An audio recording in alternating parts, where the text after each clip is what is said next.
Hello, everybody. Welcome to episode 6 of the podcast. Joining me is Spoon. Spoon, how's it going today?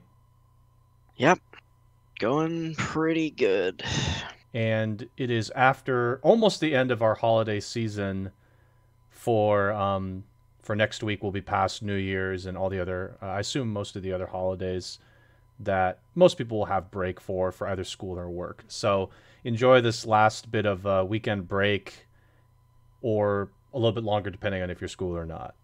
But we've got a couple of, I would say, less news related items today because it was a pretty dead week for news. But I mean, we talked about it before, Spoon. We expected that, right?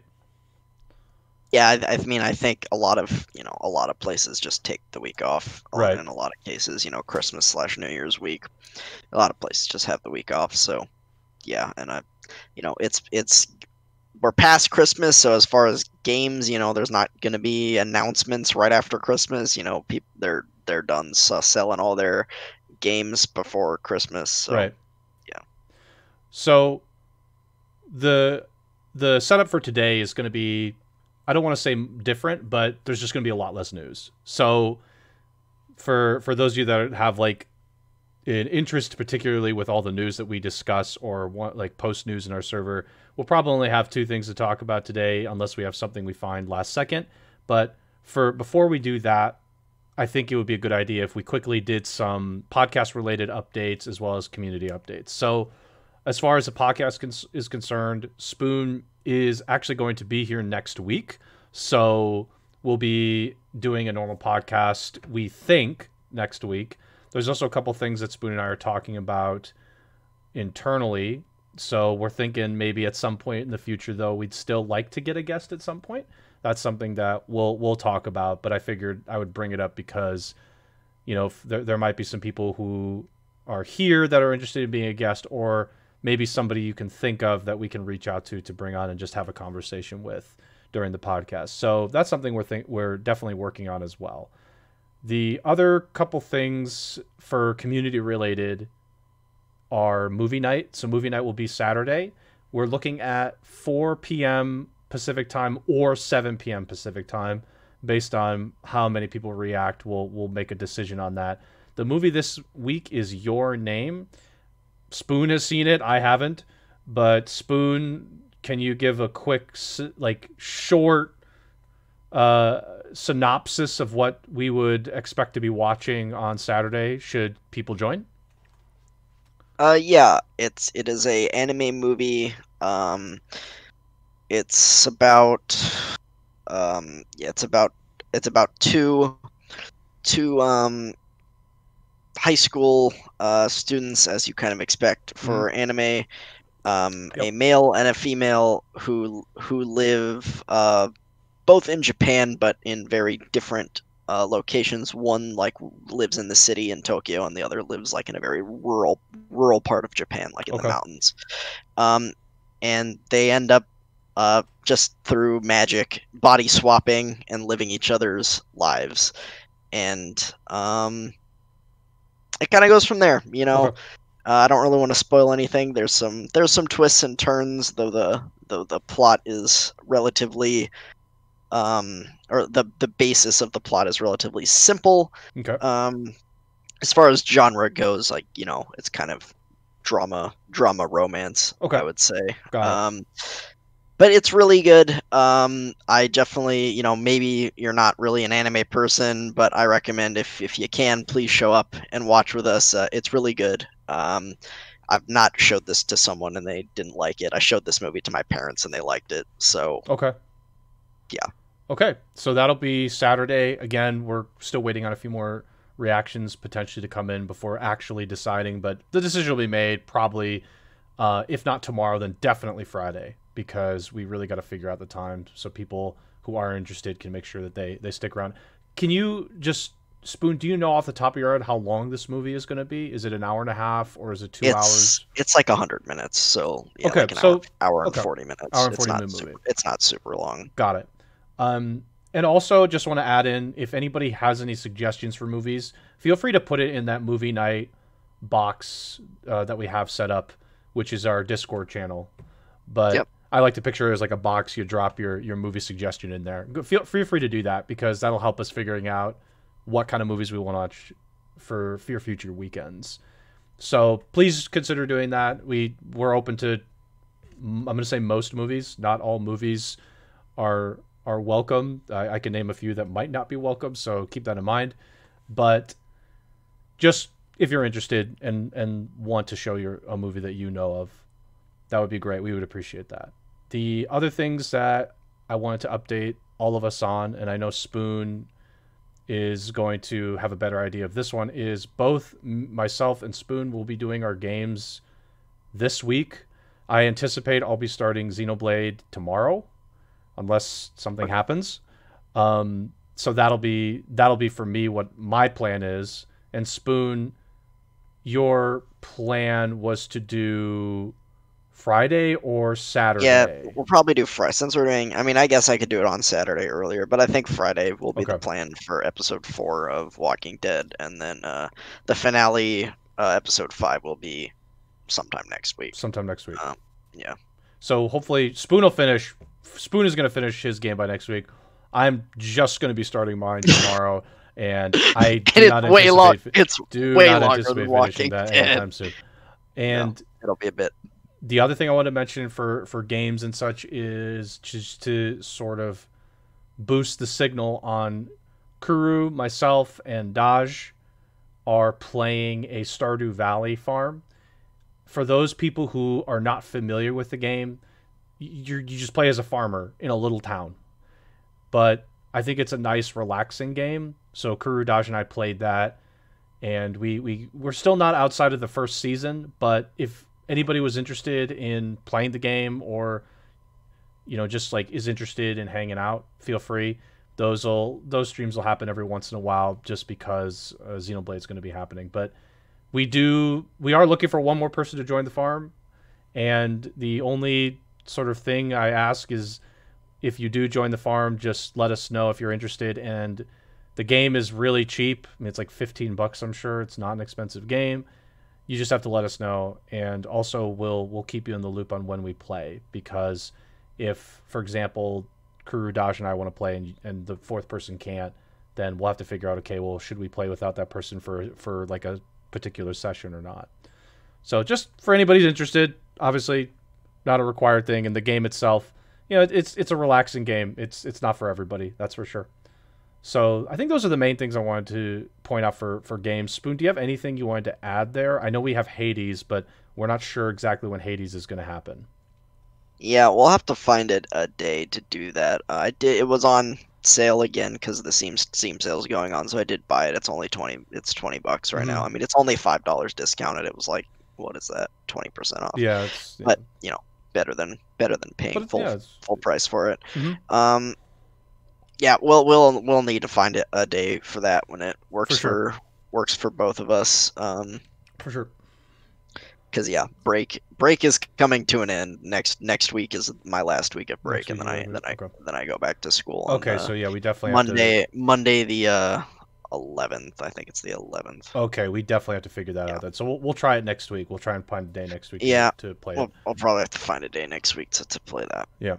I'm trying to think. Oh, I think I forgot to mention a couple things. This is normally what we do in our intro, but I'll make it quick because I want to know if there's anything else I missed as well. For those of you that are in here watching the VOD or listening, we put all of our stuff up on the YouTube, and there's commands in Twitch for all those things. But if you really do want to kind of help support and try and get more exposure with us, we'd appreciate it. All you really have to do is, when we post a video, go in the video. When we post it, it'll come through on Discord 40 minutes late or something, however long the bot decides to be late. And but we do put it on Twitter, so check the Twitter. You'll find the YouTube link. If you're subscribed to our YouTube and get a notification, you'll get it that way. But please be sure to go in, and we're not asking everyone to watch the whole thing, especially if you were here already and you watched the episode. All we were really asking for is, look, did you like the episode? Yes or no? Put a like in there. If you if you have something to say, just like a comment, we'd appreciate putting comments in there. I'll say again, like when I post the new videos for when I put the podcast up, I do look through and see some of the comments, and I try and like them. I don't always reply to them, but I like them and make sure that you guys, we do appreciate all that effort that you guys put in. So, so for those of you that are doing that, thanks. For those of you who aren't, again, it's more or less we're just asking for it. Nobody's like putting a gun to your head and making you do anything, right? So that's the last bit of intro. Spoon, is there anything I missed? I don't think so. I was thinking, by the way, I was thinking I might, even though I didn't stream it on the podcast channel, I was thinking about uploading the 13 Sentinels playthrough to the podcast YouTube. Sorry. Mm-hmm. I don't know if that's a thing people would be interested in watching. And I know some people want to play the game for themselves. So yeah, if you're gonna do that, don't watch my playthrough, to be honest, because it's written with spoilers. Sure. But yeah, I was thinking about just uploading that playthrough to the podcast channel as well on YouTube. So maybe that'll happen. If you guys are interested in seeing that, let me know, and maybe I'll get on it a little faster. But sure. I mean, it's totally up to you too. If you would like to post it onto the YouTube, like for me personally, like I don't care. Yeah, but no. Yeah, well, yeah. I mean, what if you? Because I don't really use my own YouTube. Like I have one, and I used it for speedruns and stuff I did in the past. But it's not like I'm trying to grow my own personal channel or have any connection to that. So I will say I've posted some really bad videos to YouTube. I will show my top tier high school editing video on this stream actually today. I will find it and grab it, and I will show you guys my god tier editing skills on one video. So I don't think anybody should be embarrassed. I have never seen this. Oh, so. I'm gonna have to hold on. Okay, I'm gonna have to. Oh, I'll have to grab it. Let me see if I can grab it. Oh man, do I remember the password to this thing? Oh, I do. Oh, here we go. I have it. So, well, I'll show it later. I feel like we all could use a little bit more humor, and we'll see if I can find it. Which one is it? Oh, it's this one. I found it. Oh, it has 14 views. Why have 14 people viewed this? This is embarrassing. And there's likes on it. Oh, this is hilarious. Okay, so when we get through all of our stuff, I'll show this video. It's wonderful. But let's yeah, any other stuff? Otherwise, we can head into our first not meme, actually, the not. KFC console. Yeah, no, I think we're okay. The KFC console is not a meme. I don't know what to say. It brings me great joy that it's not a meme, by the way. So I'm gonna full screen it so we can watch this. I don't think I can turn the audio on. I'm a little worried about turning the audio on. Even though it's real, it's still a meme. So I'm gonna put the closed captioning on. It's apparently more real than we realized. So it starts off with this like thing about how like we are innovative as the human race. We are an innovative species. And it goes through all these things that truly are amazing accomplishments, and then it shows the KFC console. And I'm like, it's just like so weird to see this. So it like the console itself, they do have a website explaining the specs of this thing. I don't remember all the specs off the top of my head. The main component is it's got a little cabinet for keeping your fried chicken warm. This is the main feature. I just like don't think there's anything else to this console but the fact that you can open it up and keep your fried chicken warm. Spoon. Is this changing your life?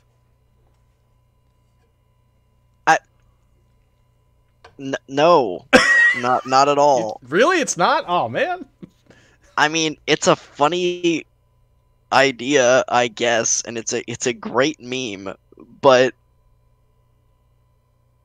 Yeah, that's kind of my question. I mean, I guess you're right. Okay, maybe they have a website that kind of explains Mm-hmm. what it is and what it really does. But yeah, what do you play on this? Is it its own service like Stadia, where you have to like buy the games all over again on this thing? If Mm-hmm. so, screw that. Does it? I doubt it would link to like PlayStation or Xbox. Does it? Can you log into Steam on this and play your Steam games on it?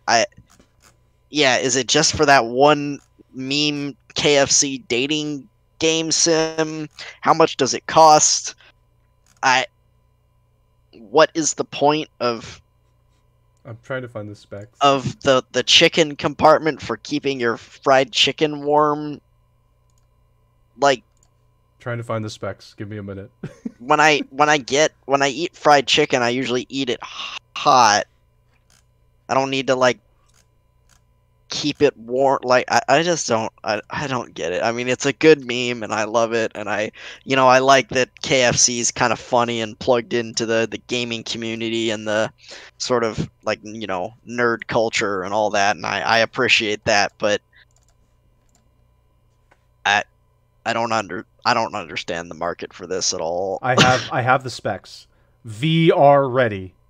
Ray tracing. 240 FPS. 240 hertz. 4K gaming. Boom.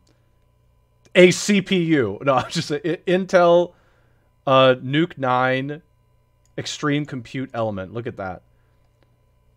Swap out the console's GPU to keep the console future-proof. Well, look at that. 2 1 terabyte SSDs. Wait, And hold on. It has more internal storage than the PS5 or the Series X. look at that. Don't those have 500 gigabyte or is it 1 terabyte? I don't even remember anymore. I don't remember, but this one's got 2 1 terabyte SSDs. Yeah. Assuming this is real. And a chicken chamber to keep that chicken warm while you're gaming. So, let's say, here's my question. Let's say you do get this thing. Let's say it's real and you got it. This thing's going to have to be kind of close to you if you think about it, because this chicken chamber is the primary component here. Let's say I need to keep my chicken warm while playing. The console needs to be like pretty close to me, because I don't know if I'm going to be just like standing up while I'm pausing the game, walking over to the console, grabbing the chicken and walking back. So this thing's got to be like right in front of you to get full value. And I'm gonna be honest. Okay, I mean I like fried chicken, but fried chicken's not gonna be my food of choice while I'm gaming. Like it's really greasy and my hands get all nasty and stuff like that. Like Can you again, put other things in the chicken chamber to keep it warm? That's the question mark. why not? Why not? Why not? Exactly.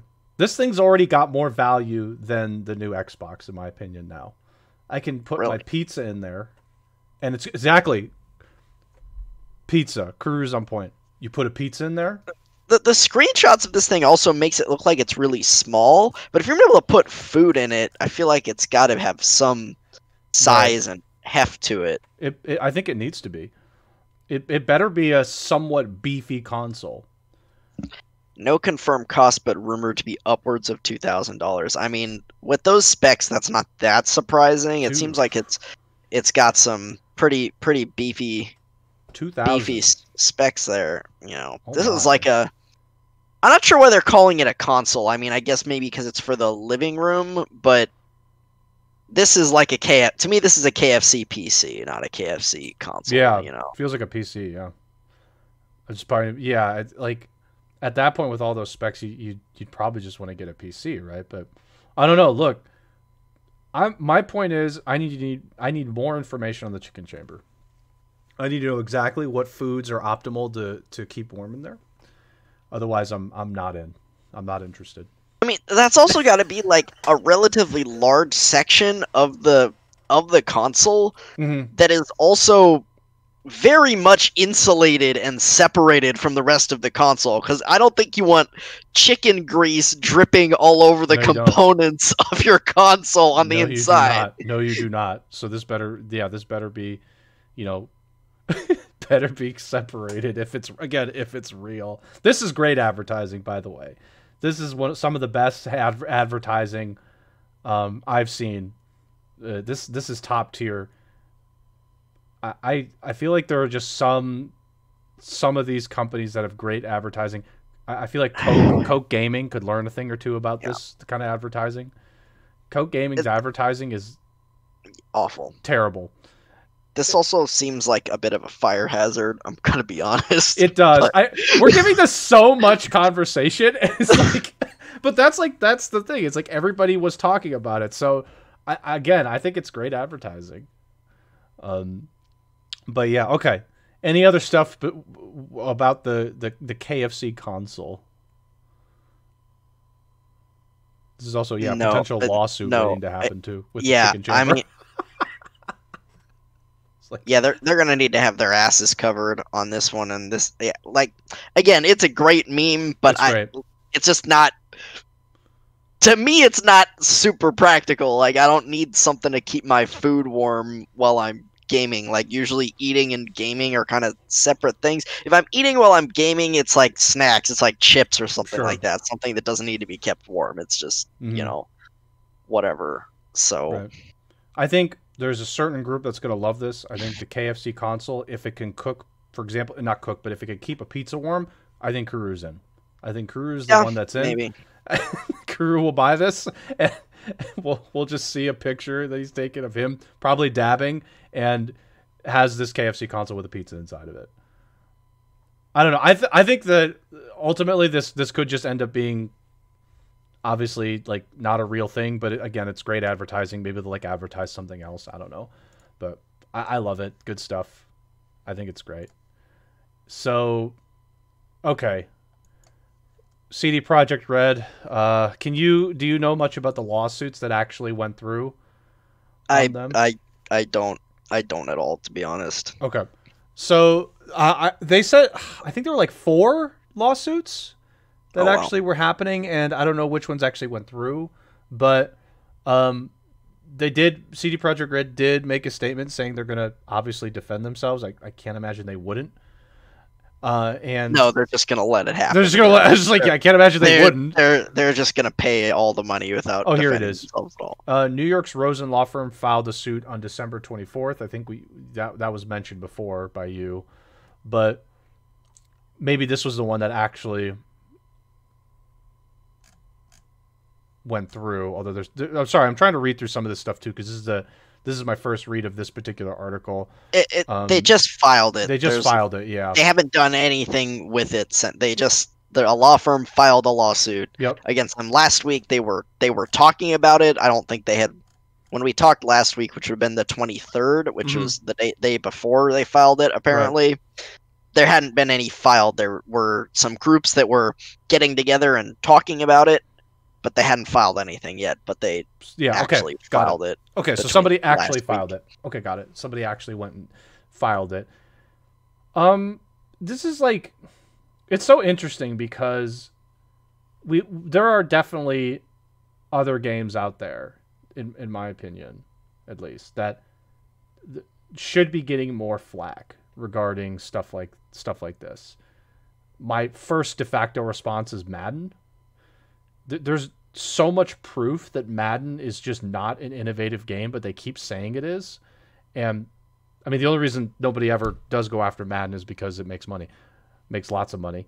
And also did Cyberpunk. It did, but in this case, I think it was more that how much money they lost, potential money they lost. I don't think Madden actually lost that much potential money as a result of everyone knowing it's a copy and paste game. So I think that's the issue, more or less, is the investors feel like, oh, we lost lots more money than we want. You know, we obviously would like. So we're gonna actually push this further, and recoup. I don't know, some loss from this is the idea, right? So I don't have much to say about this. Like, CD Projekt Red is gonna get this kind of stuff for a little bit, and it may or may not, actually have this successful trial for the investors. I think just the bigger issue, in my opinion, regarding at least anything related to Cyberpunk is, number one, when the game will actually be playable on consoles, and 2, why are people still defending this? I don't get the people defending this. most of those people, I imagine, are the ones playing on PC where the game semi works. But again, I don't know. I Cyberpunk to me is like I'm less interested in discussing all of its problems at this point, because it's just like this game isn't going to get fixed until February, I imagine. At least February. Um,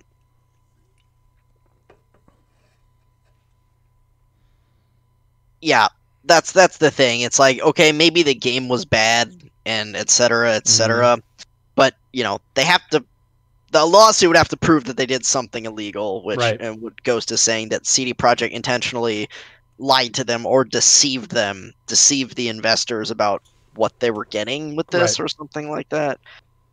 Because Yep. yeah, I mean, an investment is an investment. You know, when you buy stock or when you invest in a product, you know, sometimes you lose. You know, Right. sometimes you lose money, and it happens. So, um,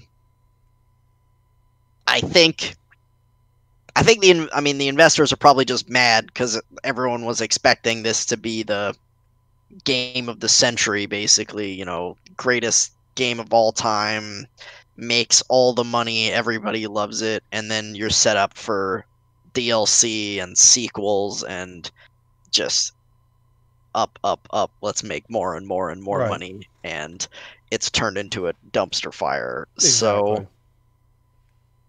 yeah, the people are mad and they want their money. You know, they're disappointed that they either lost money or they're not going to make more money than they did. Then they Uh, anticipate, right. because the game still sold 13 million copies even after all the refunds. Right. So, which is, I mean, again, I don't know what the numbers look like for Madden and Call of Duty and stuff like that, but 13 million is a lot. Oh, absolutely. Um, That's a ton. that's a lot of copies, especially for a game like this, which is an RPG, a single player RPG, which generally don't sell as well as, you know, Call of Duty or sports games and Right. stuff like that, with a little more mass appeal, I suppose. Right. RPGs tend to be a little more niche. So yeah, we'll see where it goes. Again, they would have to prove that they did something illegal or there was some wrongdoing. It's not just like, oh, the game was bad and it didn't live up to expectations, so they win the lawsuit. That's not how it works. Yeah, you got to prove without a reasonable doubt that CD Projekt Red intentionally did something wrong. In this case, didn't maximize investor. Yeah, I think just as a point of note, you said beyond a reasonable doubt, which I think is actually only a thing in criminal. In civil, it's more likely than not. It's the burden of proof. The burden of proof is not as harsh in civil as opposed to in criminal. It is beyond a reasonable doubt. Okay. In the standard is preponderance of the evidence. So more likely than not that this was the case. So fair enough. That's legal jargon, and you know, that's splitting hairs a little bit. But my parents are both lawyers. They're both judges actually, so we know. Got it. Yeah. And my mom works in criminal, my dad works in civil, so I kind of know a little bit about both sides. The point is they have to prove that they did something wrong. They have to prove that. So anyway, any other stuff with this one? Nope, we'll see where it goes. Hopefully I mean, hopefully the game gets fixed. That's all really I care about. I don't really care about the investors or CD. I mean, I hope CD Projekt can sort of get their recover their reputation after this, because they took a big hit on this one. It was bad. This was a bad hit, and they really need something to recover all that reputation loss. So, okay. So that was all the news. That was it. That's all we had for news. Yep.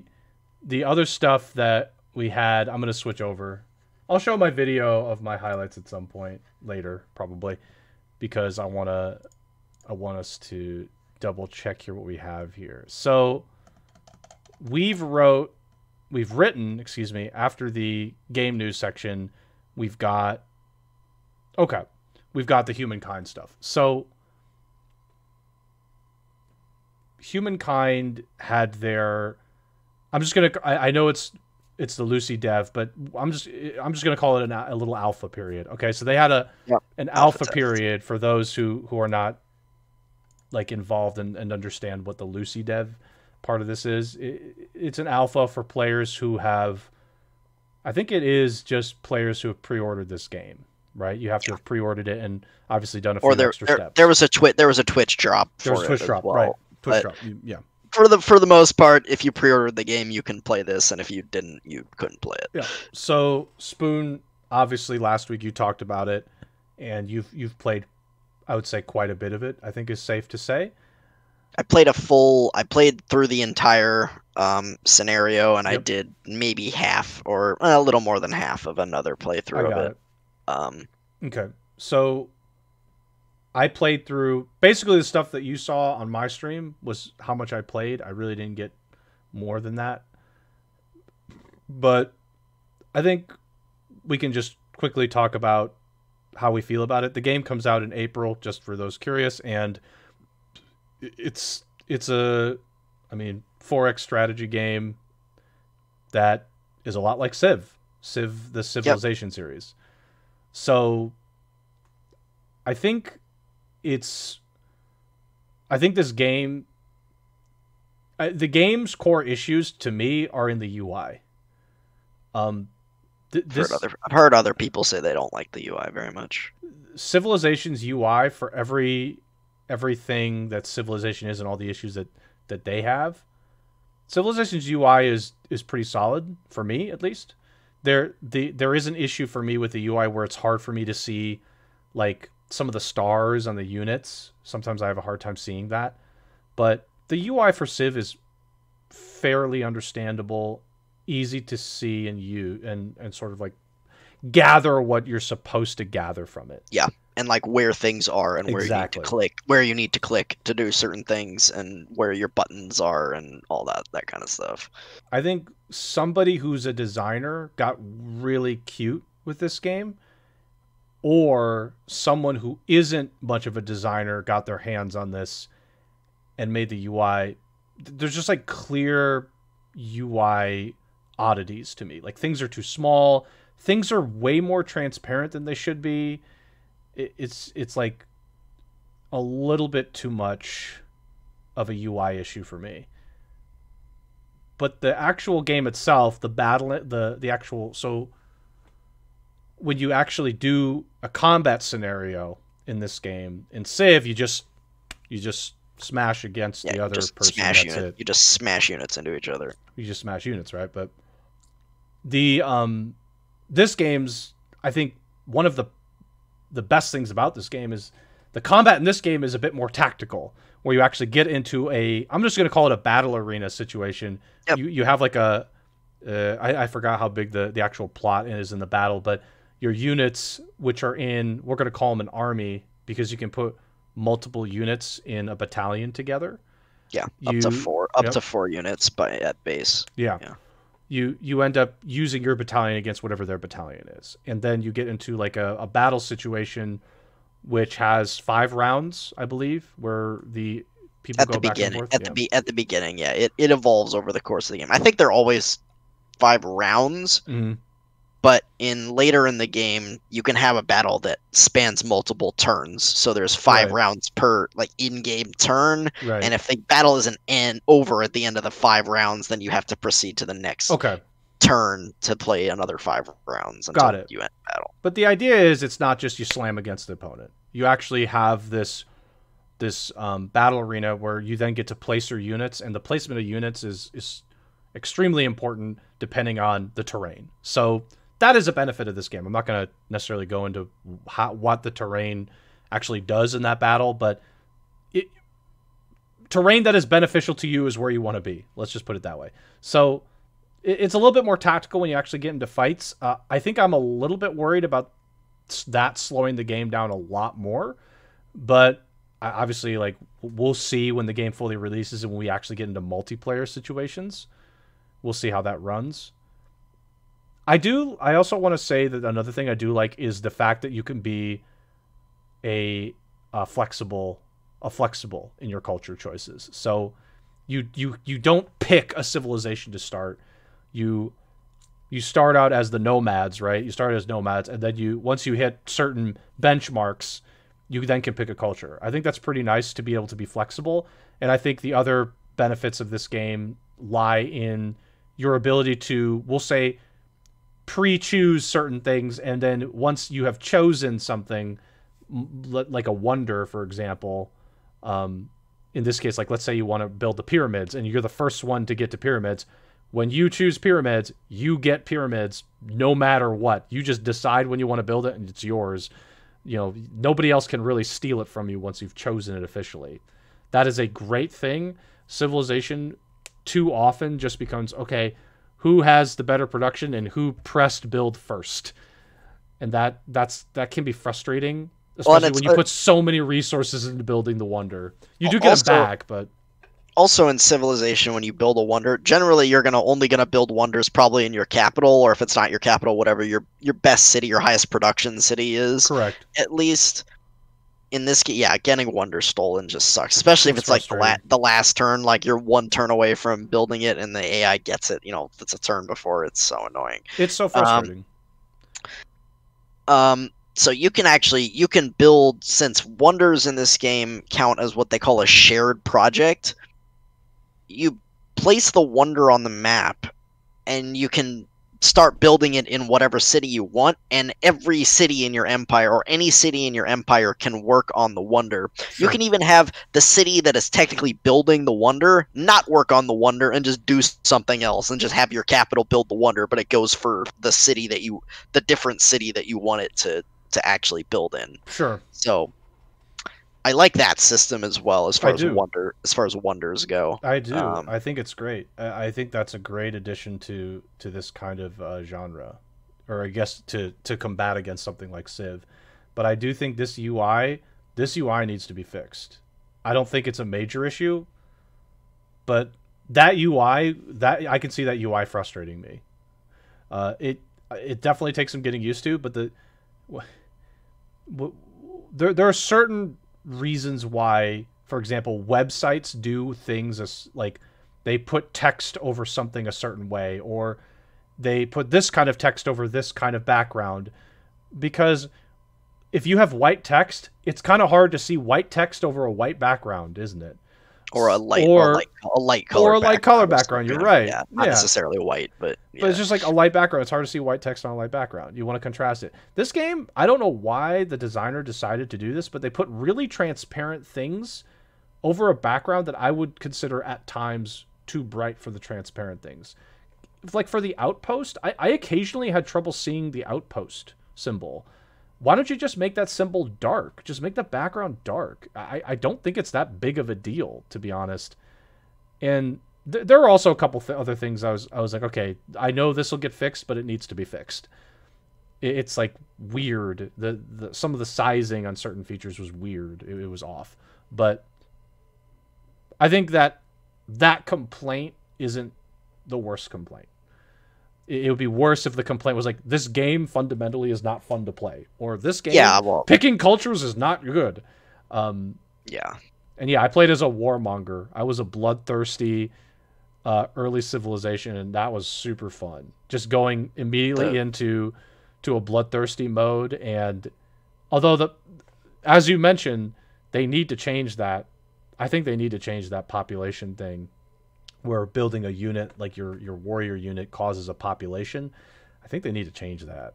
Yeah, building any unit costs a population. Yeah, that's frustrating. Though I did discover, and I didn't actually know this, but I was watching a streamer play the game over the weekend. Apparently, you can actually, if you bring one of your units to one of your cities, you can actually disband the unit, and it gives you a population in that city.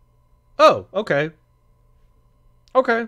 I mean, that's like kind of it's an offset. Yeah, it's an offset. I still don't think the unit should cost population, especially not early in the game, because population grows so slowly early in the game. It just And yeah, I actually don't really like the way food works in the game. I know you didn't.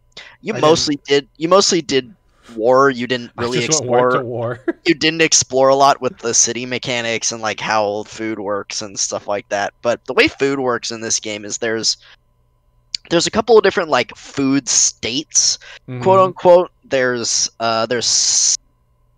probably one lower than this, but the ones I've seen are sustenance, plentiful, and then abundance. Okay.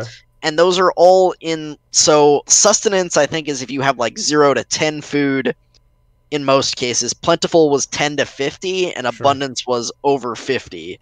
So there were kind of these buckets of Sure. where food was, but if you were anywhere in that bucket, then it didn't matter. So if I had 40, it didn't matter if I had 49 food or Or 11 or food. 11. I was in plentiful, and that was my growth rate. Okay. That's I think in abundance, if you have more excess, maybe it improves your growth rate. Also, growth rate was affected by like how much pop you have in the city. So the more pop you had, the faster you grew, snowball. That's the snowball. which which in a way makes sense. It's like, okay, if you have more people in your city, then there's more population growth. Obviously, more people are gonna be having kids and stuff Yeah, like that. sure. That kind of makes sense.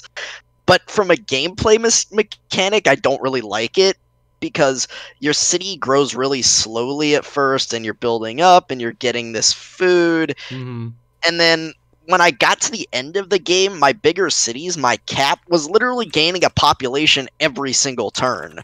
Even even when even when you got to like the population limit, which is it's not a real limit, it's kind of a soft cap. Hmm. And when you approach and go over the population limit, it's supposed to decrease your growth. I don't know if it was bugged. I didn't look into it that much. But again, my cities were literally growing every turn, and I hit the population limit, and it just keeps growing and growing every single turn. Pop, pop, pop, pop, pop, Yep. and it just, yeah. Yeah, it snowballed. I Yeah, just it don't. just snowballed. It's snowbally. I just don't really like the way food works in the game. It feels like the more food you have, the faster you should grow. No matter, I don't Right. like this buckets thing where it's plentiful from 10 to 50 and abundance over. I don't like it. It's like if I It. need 10 food to feed my citizens and I have 15 excess food, I should have X amount of growth. But if I have 20 excess food, I should have more growth You should than have that. more. Yeah. No. You know. It's a fair point. The bucket system can definitely make the that's wonky because you're like, okay, well, if 49 and 11 are theoretically the same, theoretically, then why wouldn't you just go for 11 and move on, right? It's like, well, why you just need Yeah. 11. Or So you who just go, yeah, cares? you just go for the like you get your food going, you get to that abundance point where you're over 50, Yep. and you literally never worry about food again. Ever again. It's Because you're it's there. like, yeah, you're there. Okay, I have 6,000 food, but it does nothing for me to have Exactly. It 6,000 doesn't. food So because I'm in this bucket. I'm like, okay, I'm yeah. never gonna build things for food. It's like, oh, I got a new food improvement or a food district. It's like I'm not gonna build that because I don't need that because I have a billion food. So Yeah. Oh, Tribe mentioned great people. I didn't see any great people options in the yeah, game. I think that's not a thing. I don't think it's a thing. Yeah, I don't No, think it's a thing. I've not How heard did them I talk like how about that. Bob Ross reminded you of that Triker? Bob Ross reminded you of that. That's great. I'm trying to think of other things that may not be it. Yeah, I don't know. There's some other stuff. Obviously, I am interested. I mean, I'm going to keep my pre-order up. I'm interested in this game. I think it'll be fun to play. I'm very curious at how the multiplayer will go. Multiplayer in these kinds of games, I am worried about it because you just have to think, okay, how long is a turn going to take? Excuse me for pointing this out, but there are people out there who are slow. Yeah, And I it's just like, and it's not like they're intentionally being slow, but they're slow. So for players like me who end up going a little bit faster as a result, I end up not playing optimally. It's like, am I going to just have to take my turn, go shoot some hoops, come back, and then it'll be my turn again? That's what I'm thinking of. And so I'm sorry for those people out there who are slow turn takers because they're Probably trying me, to be play the honest. game well. I am Yeah. not trying to play the game well. I just want to enjoy myself. And yeah, I just don't want to have to sit there for 10 minutes waiting on every Yeah. turn. That would be frustrating. So that's all I'm thinking. I definitely noticed that when I was watching you play the open demo. I was like, yeah, Otto's not like micromanaging his cities or like No, doing anything at all. He's no, like, nope, I'm going to war. That's all I care no. about. Here we go, baby. I just want to go to war right now. I just want to enjoy myself right now. I'm gonna go to war. I'm sure when I get further into the game, I'll start doing that stuff. But I'm just gonna go to Yeah. war right now. I want Also, to like see how that works. I'm sure this will be better when the game comes out. Obviously, this is not something you focus on when you make a demo, but man, there are no freaking tutorials. Oh, no, it's terrible. There's no in the tutorial. there. I mean, there was some tutorial pop-ups that happened, but they didn't explain things particularly well, and they were actually kind of annoying to dismiss sometimes when you didn't want to see them anymore. It's like, okay, I Oh, get they it. were. Please shut up. That one combat situation where I had to like dismiss the combat, like I think it was 5 times. I had to dismiss the other combat 5 times to get my other one. Yeah, that was kind of annoying. I was like, why is this not dismissing? Yeah. You finally mentioned, So like, oh, you gotta do this. Like, the game. I mean, we've talked about it a decent bit in the past, but yeah, I'm glad you're giving your thoughts on it. I actually like the UI. I think it looks pretty cool. And I didn't really have any problems with visibility on it, but have heard, not only from you, I've heard complaints from multiple people that they don't really like the UI. So it's kind of a to each their own type thing. I generally like it. I don't think it's perfect. There are definitely some buttons that could use some more prevalence. There's some things where people were confused about like where they were. There was that button that I think you found to toggle between queue and buyout. oh yeah, that thing was tiny. I didn't even know that was there until I saw you play. I didn't know that was a thing. When I went to buy when I went to buy something out, I would have to queue it up, and then there's a buyout button in the queue that you can do it. So I did it that way. But that buyout button is great. I'm glad that you showed me that. So there's definitely some things in the UI that are too small or just not explained. Or yeah, this is a game you're gonna have to play several times through to really get a strong feel for everything, including and yeah, for you, I played some of the previous open devs, so I was a little more familiar with it than you were. Not that the tutorials were any better in those, to be honest, but I can see going into this particular open dev as your first time playing the game, where they just drop you in the game. They're like, "Hey, yeah, play," with no tutorials whatsoever. Okay. It's like, wait, what do I do? This is not a game you could drop me in and say play. That's not how it works here. Like you gotta tell me a bit more. This is not that kind of game. There's not like only 3 or 4 buttons to press. There's a lot happening. Yeah, but yeah, I liked it. I think the game will be fun. I'm gonna try and convince TryCourage to get it because I think TryCourage you're gonna like it a lot. So you should also consider getting it when it releases, so we can all kind of see if we can set up a game together. I think I think we'll have a good time trying to play it. April, I did see it was like April 22nd. 22nd, I think is right. Yeah. So a couple months away. Also, I know we talked about the balance a little bit, or I talked about it last week that it's kind of terrible. Yep. I've been seeing some kind of Twitter posts and people talk about it. Apparently, Amplitude has just a reputation of just their balance just being nonsense. Oh, okay. Well, there you go. I'm ready for it. Maybe the balance won't be good when it comes.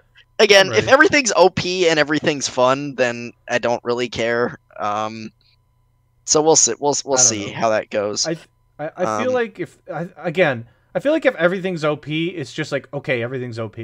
It's the problem of like okay, 2 things are OP, and they completely change the fabric of the game to the point where it's just like not enjoyable for everybody. It's like okay, people are playing those particular cultures or all the time and are taking those cultures away from everybody else. Like it's not fun when it's a race to 2 cultures every single era, right? That could be a really bad issue. Yep, ancient era's got the 2 or 3 top tier cultures, and the rest are kind of garbo. Then that's the thing. It's like if 1 or 2 cultures are amazing, it's a race to get those cultures at every era. That would be frustrating. But and I hope they do. They do. I do think with the So there are like 7 buckets of cultures, basically. There's the agrarians, expansionists, militarists, trader, etc. So each one has a special like power. Okay. Basically, I know you didn't like play around with it. You only played in the ancient era, and you were the militarist. I sure was. Some I've played around with some of them, and some of them seem really good, and others just seem useless. Sure. Like the militarist one, it makes sense for a militarist. Like the militarist one allows you to spend 4 pop in a city and immediately create an army in that city. I feel like that would be kind of nice if you're being a militarist culture. But it's a like the units are weak, right? They're crappy compared to any other unit in the game, but they're instant build. So it makes sense. And I don't know how good that one is. I haven't really seen. But early in the game, that's useless. You don't have 4 pop to spend on that. Yeah. I apologize. If I am like I'm my family's ordering dinner, so I'm like multitasking. But yeah, no, I think that one would be great for a militarist culture. Even though it seems like a kind of a potential heavy trade-off because you're like, okay, I got to drop immediately for pop. But at the same time, if you're like, I think part of it comes with the flexibility too. If you're desperate for units, you may want to do that. If you're desperate, I'm saying if you're desperate, yeah, then you may want to do that. And that's only if you're like either being mowed down by somebody or you're trying to like really mow somebody down quickly to expand. Surprise exactly. somebody. I think that's a potential, like, again, it's a trade-off. That's good, in my opinion. That kind of stuff is good in a game when you have that potential heavy trade-off. Because you really do have to question what your best option is. And yeah, for some people, I could see that as a good option.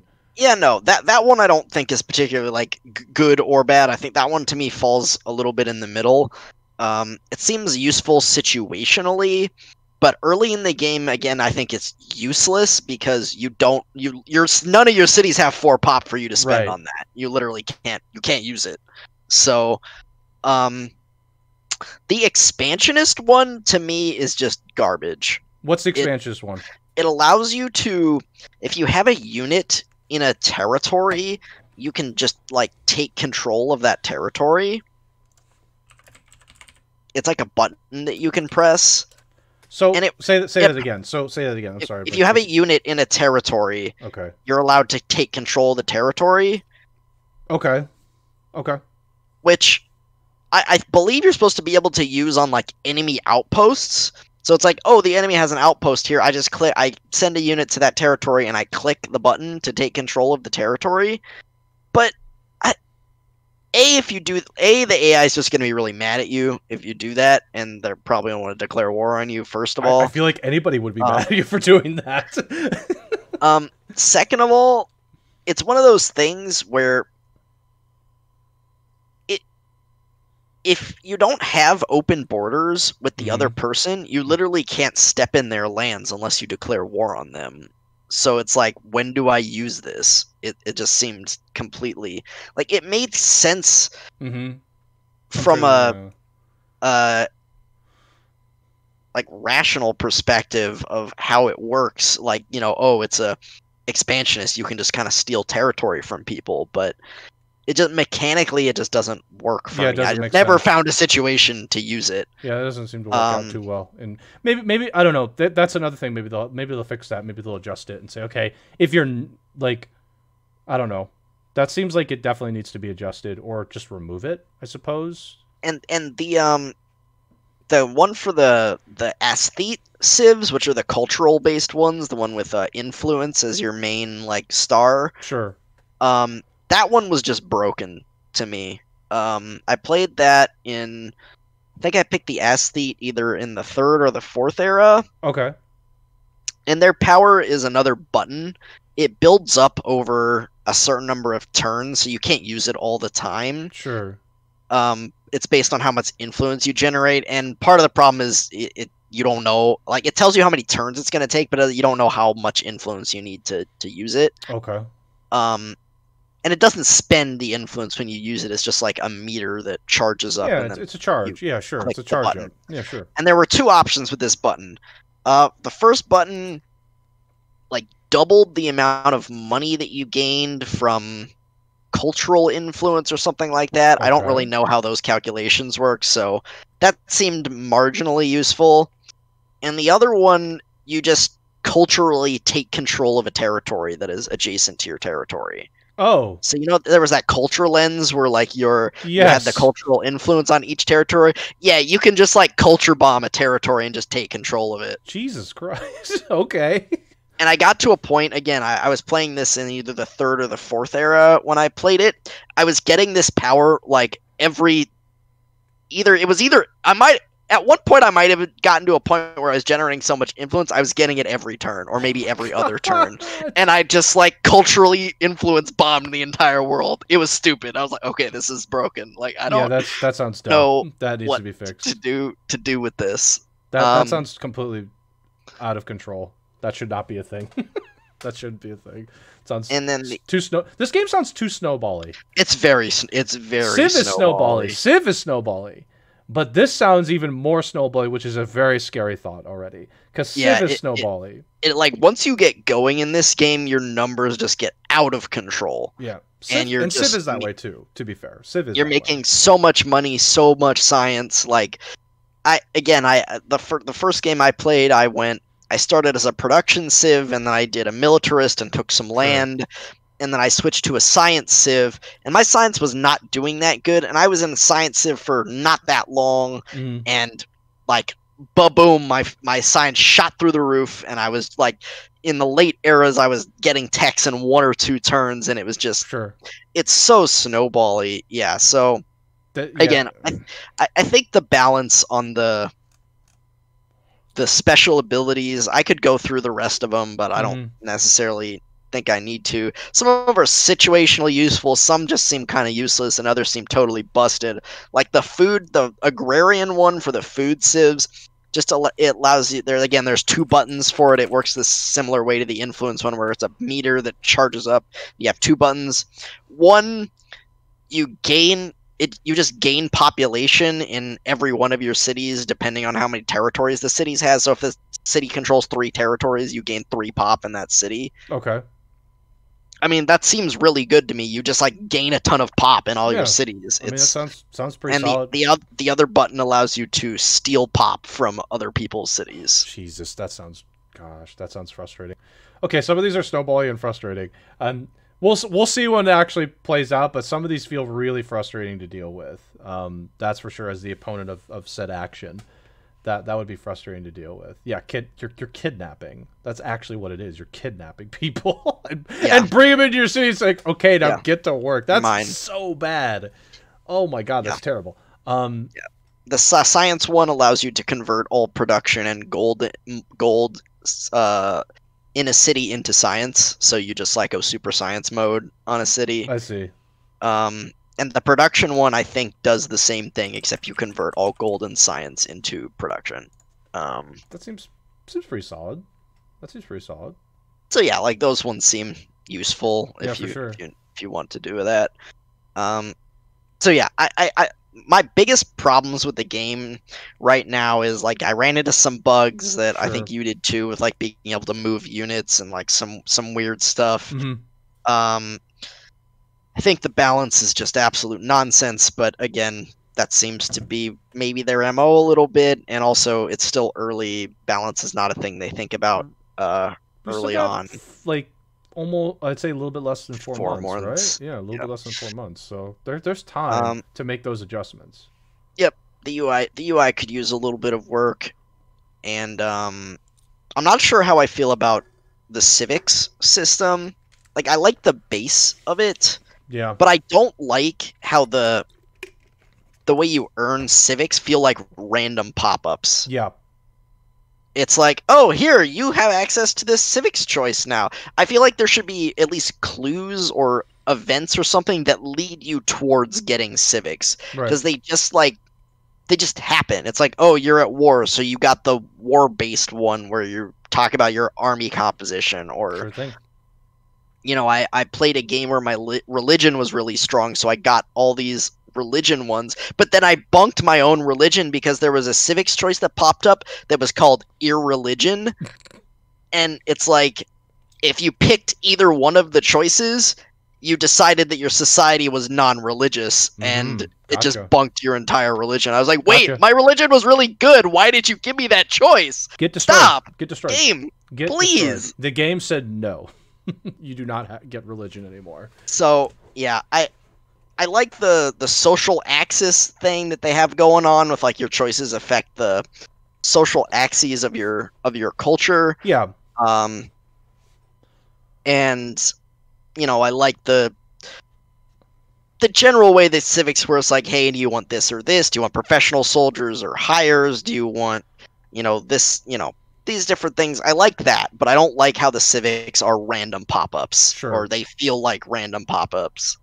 So Yeah, we'll see where they go with that. Definitely. There is some potential here, though. There really is. I think so. I do think that's the reason why I'm keeping the pre-order up. Is there's some potential here.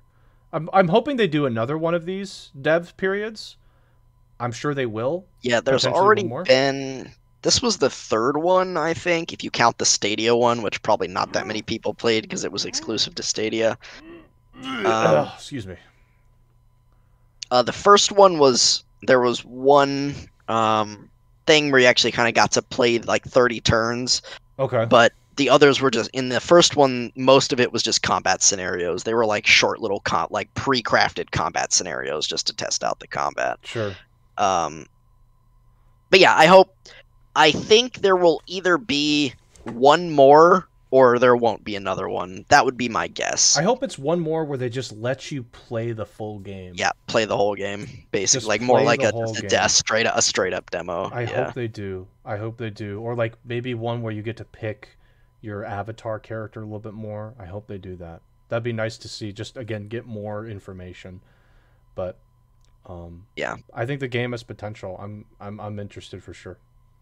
yeah. We'll see how it goes in April. I like Amplitude in general. I didn't love Endless Legend, to be honest. I like some of the ideas they did with it, but I really liked Endless Space, which were their sci-fi yeah. 4X games. And yeah, I agree. I think the game has a lot of potential. I'm definitely gonna get it. I like what I've seen so far. There are some things that need some work and some things that I don't love about it, but overall, I like what they're doing. I like that they're not just straight up copying Civ, and they're doing some extra things. stuff. No, I like doing that. some different things with it. And I'm sure, like all their games, there will be expansions where they add. I don't know if they're going to add new eras or new cultures, or if they're just going to add more mechanics to the game. We'll see what they do. Yeah. But I'm sure there will be expansions for the game after it comes out because they always have a lot of expansions for their games. So. Sure. Well, yeah, like I said, I'm intrigued. Hopefully we can, like I said, hopefully I can try into joining. I'm sure Dodge might be interested too in joining. Yeah, probably. So, okay. Let's shift gears a bit. Let's try go to sleep for a little bit. Let's talk about Genshin real quick. Yeah. So not too much today, I don't think. Yeah. Get your pillow, get your blanket. We've had more time with the update. I don't know how far you are into the update. Can I say one thing about this update, by the way? Yeah. It's like kind of annoying to get this sword upgraded. I'm like having trouble upgrading the sword like through the event stuff. Like actually farming the materials to get all the different acts, I guess. I've had some trouble kind of just like roaming around farming everything. It's it's been kind of tough for me to get this all done. So that's one thing I want to point out already with this new update. It's like farming these materials has not been easy for me. I'm still farming for them. It takes me a while. Yeah, I think you need to play each section of the event like 15 to 20 times to like buy out the shop.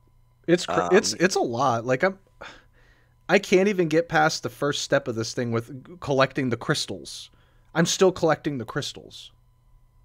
Oh, that's just a passive thing. Oh, the passive thing. But the passive thing is still a part of this. It is a part of it to some degree. Yeah. To upgrade. No, you mean like the rime fragments and the rime crystals that you start with? Yes. Yeah, that you just have to explore Dragonspine and kill stuff because those just drop off enemies. And so it takes a long time. Yeah, that one took a while for me as well to get all of it, but yeah, I mean that's just one of those things. It's just that'll happen. That's not something you can really. I mean, I guess you could grind for it if you just go around killing everything. That's what I've been doing as a part of this. That's what I've been doing. And Okay, so what are your overall thoughts now that we've had more time to play this update? What are your thoughts regarding the event itself and the new area? Let's kind of break this up into 2 bits. Where do you want to start? Do you want to start? I think we have to start with the. Let's start with the area. Let's just start with the area. Yeah, so Dragon Spine. Yeah, let's start with Dragon Spine. Overall, I really like it. I like the aesthetic of it. I don't find the cold temperature mechanic that restrictive or that imposing. Like it builds up over time, but not that quickly. There's plenty of places to stand and heat yourself back up. You do need some you do need to have a pyro character in your party to light torches and stuff like that. Yep. I mained Diluc, so that makes it easy for me. His skill has a really short cooldown, and you get 3 swings with it when you do it. Does. So yeah, sure does. He's great for it. Yeah. Hey, Dodge and Blue, by the way, thanks for showing up. So yeah, I don't think it's that bad, and there are some like craftables and recipes and stuff that can further decrease the buildup of the sheer cold, as it's called. Yeah. Yep. Sheer cold. Yeah. And even when it maxes out, you don't actually die that fast from it. That's true. That's true. And it's not like your whole party dies at the same time. It's only your active characters. So you could just be dying with one character and then swap to a different one, and then you get their whole health bar too. So true. Obviously, it's, by nature of the mechanic, it's annoying, but I don't find it that bad, personally. Okay. And the area, you like the area too? I like the area, yeah. I mean, I guess maybe I would have liked to see an actual new enemy type as opposed to just like variants of old enemy types. I see what you're saying. I was about to say there, but then it's just variants. Yeah. I mean, there's like a new version of the giant robot, a new version of the giant hilichurl, and then variants of all the different hilichurls and slimes and. I guess there's like one Fatui mage lady. Yeah. Oh yeah, that's also a variant of the Electro mage. Yep. So yeah, I mean, I would like to see an actual new enemy variant. Sure. But I had fun exploring the area.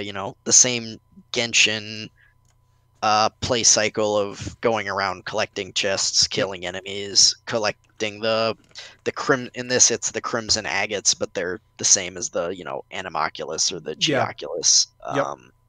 And upgrading the tree. The rewards have been pretty good. They've been great, to be honest. The rewards have been great. Decent amount of primos. When you upgrade the tree to certain levels, you actually get like a fate. There's an intertwined fate in there, or maybe a couple. I don't remember. There's a quaint fate for sure. There was a level that had intertwined fate as well. Oh really? Oh, I got to take a look again. Okay. So yeah, overall, I mean, I think it was a good, it's a good update to the game. It wasn't a huge amount of content. I'm pretty much back at the point where I'm kind of in maintenance mode with the game. Okay. I kind of just do my dailies. Have you fully leveled up the tree? No. Okay. But you get to a point, I think at level 8, where you unlock what's called Crimson Wish, where there are like 5 markers that show up on the map that you can go to each of them, do a quick event, whether it's a challenge or a battle or whatever, and you'll get 1 Crimson Agate. So you'll get 5, but you can only do those once a week. So so you have to. Okay, that's. I don't think I've collected all of them that are to actually be found on the mountain, but I think I have most of them. Okay. So I'm kind of at a point where I'm just gotta wait for those. I think I'm at level 9 or 10, I want to say, on the tree. So okay, you're pretty far out of 12. Yeah, you're pretty far in the tree. Then I don't think I'm that far. It'll probably take me a couple more weeks of farming that Crimson Wish thing to max it out. I see. Okay. Yeah, those are my thoughts. I think it's a cool area. I liked it. I enjoyed, going around playing it for a few days and getting back into Genshin, and then spending all of my XP tickets up upgrading my characters to Upgrade the level characters. 90 when I finally hit AR 50. Yep. That's a grind. I got some characters to level 80 yesterday, so I was happy about that. So okay, I really like this area. The snow mountain is really nice. It looks great. I do like even the enemy variants. I like them. I think they're pretty solid. Yeah, no, It's a nice area. Exploring has been fun. The new area. I'm gonna hard disagree on this sheer cold mechanic. I hate it. I hate it more than life itself. I hate everything about it. Everything that happens with sheer cold, it's like I'm slowly being I'm being slapped in the face. It's horrible. I hate this mechanic.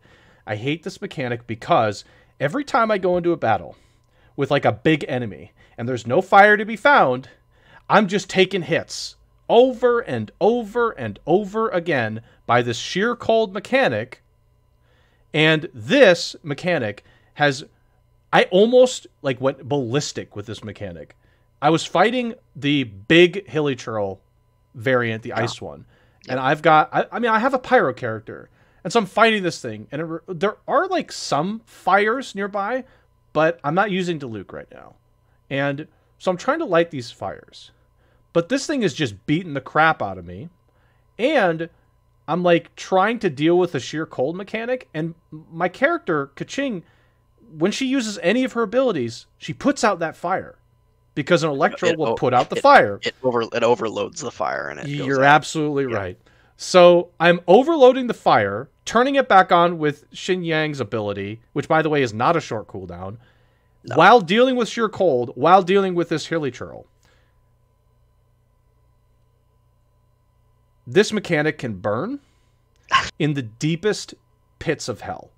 I hate this thing. I hate it so much. It's like somehow they found a way to frustrate me. And for anybody thinking just don't use electric, oh, okay, I'll just not use my best character that is set up to do damage on this thing because the mechanic said no. Like I've like. You also can't use hydro, by the way, because water obviously puts out the heal. stupid fire. You want to heal? Oh, no, can't heal because it's putting out the fire if you're next to it. So,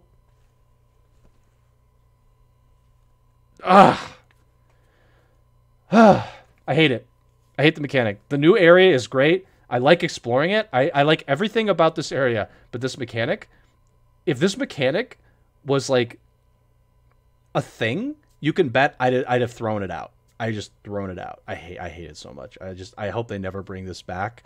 I hope they never bring something like this back. It has caused me so much frustration during these fights. That is all I have to say about this mechanic. I'm sure there's going to be a desert area at some point where it's, super heat. Oh, and if it is, I'll hate it. I'll hate Overheat. it. I hate it. I'll hate it. I'll hate it so much. And I'll just be like, okay, why do we do this?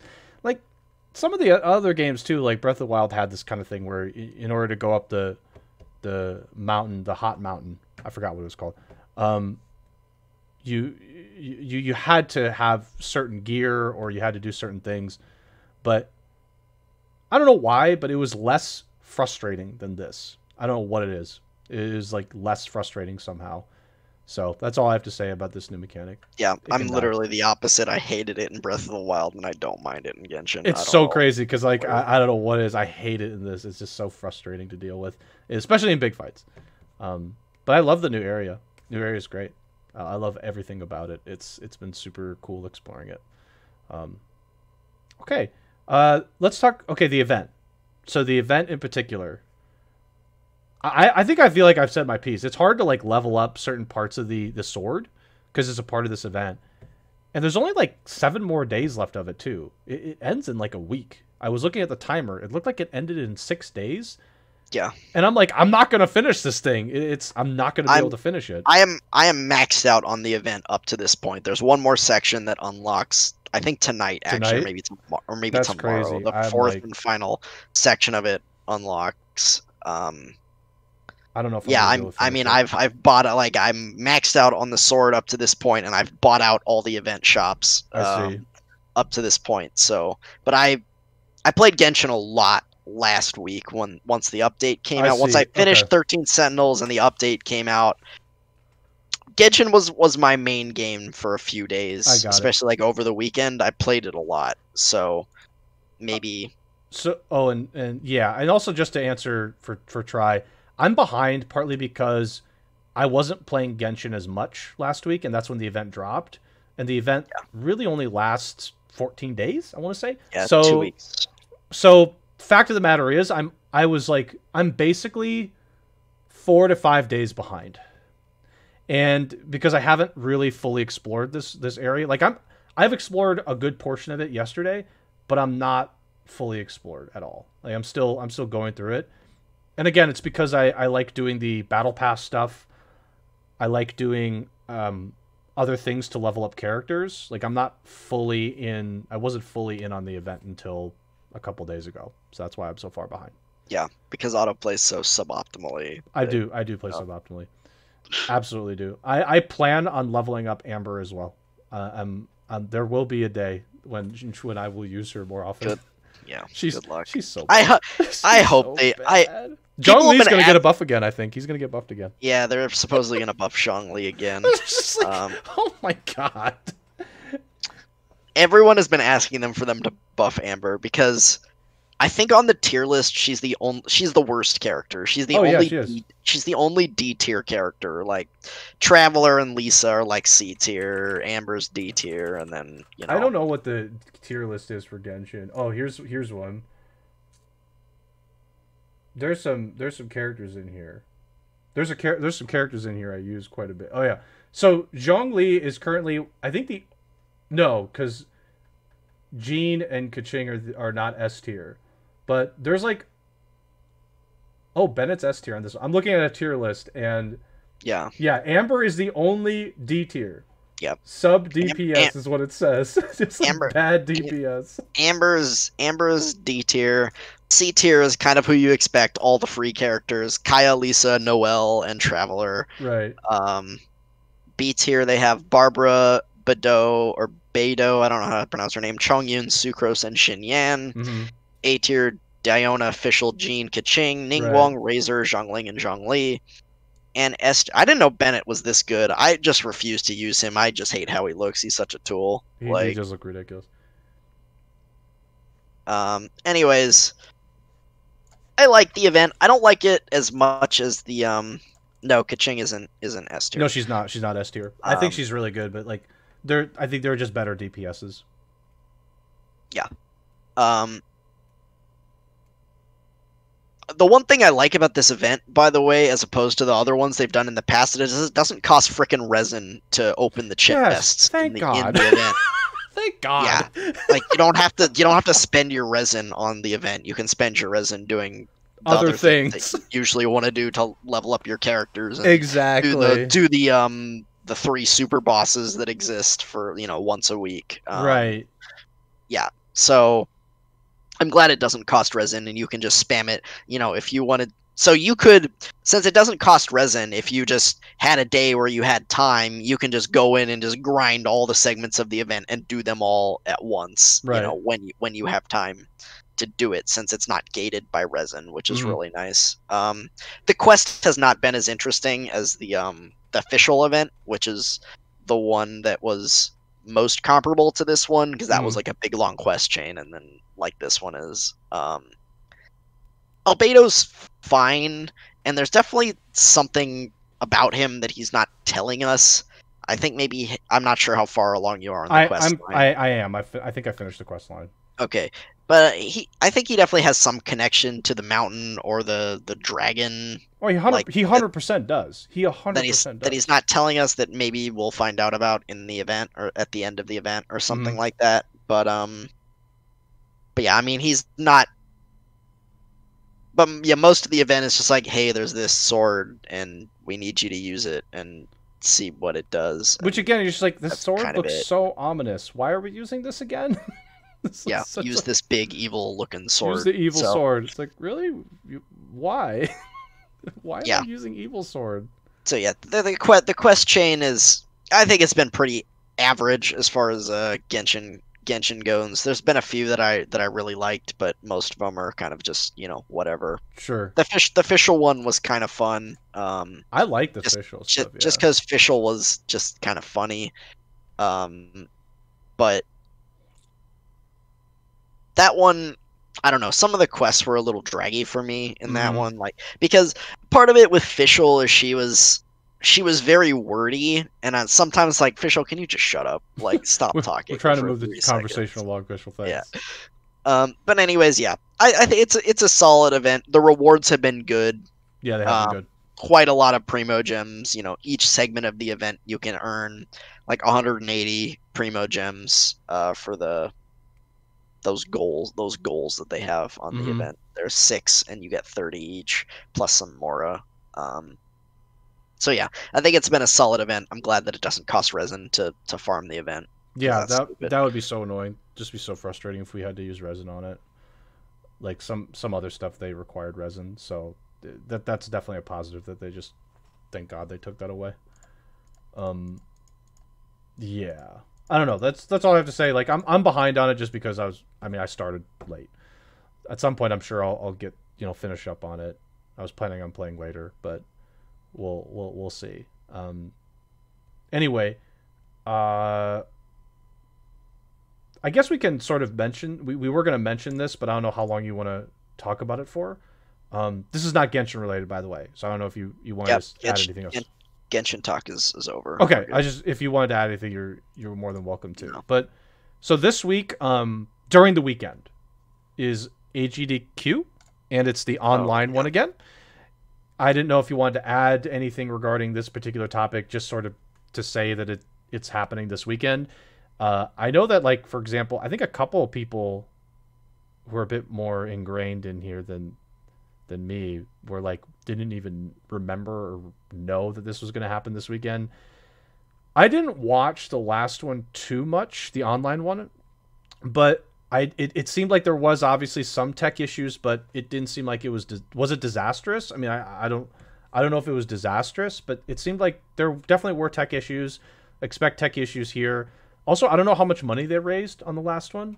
Typically, every one of these GDQs breaks their previous record.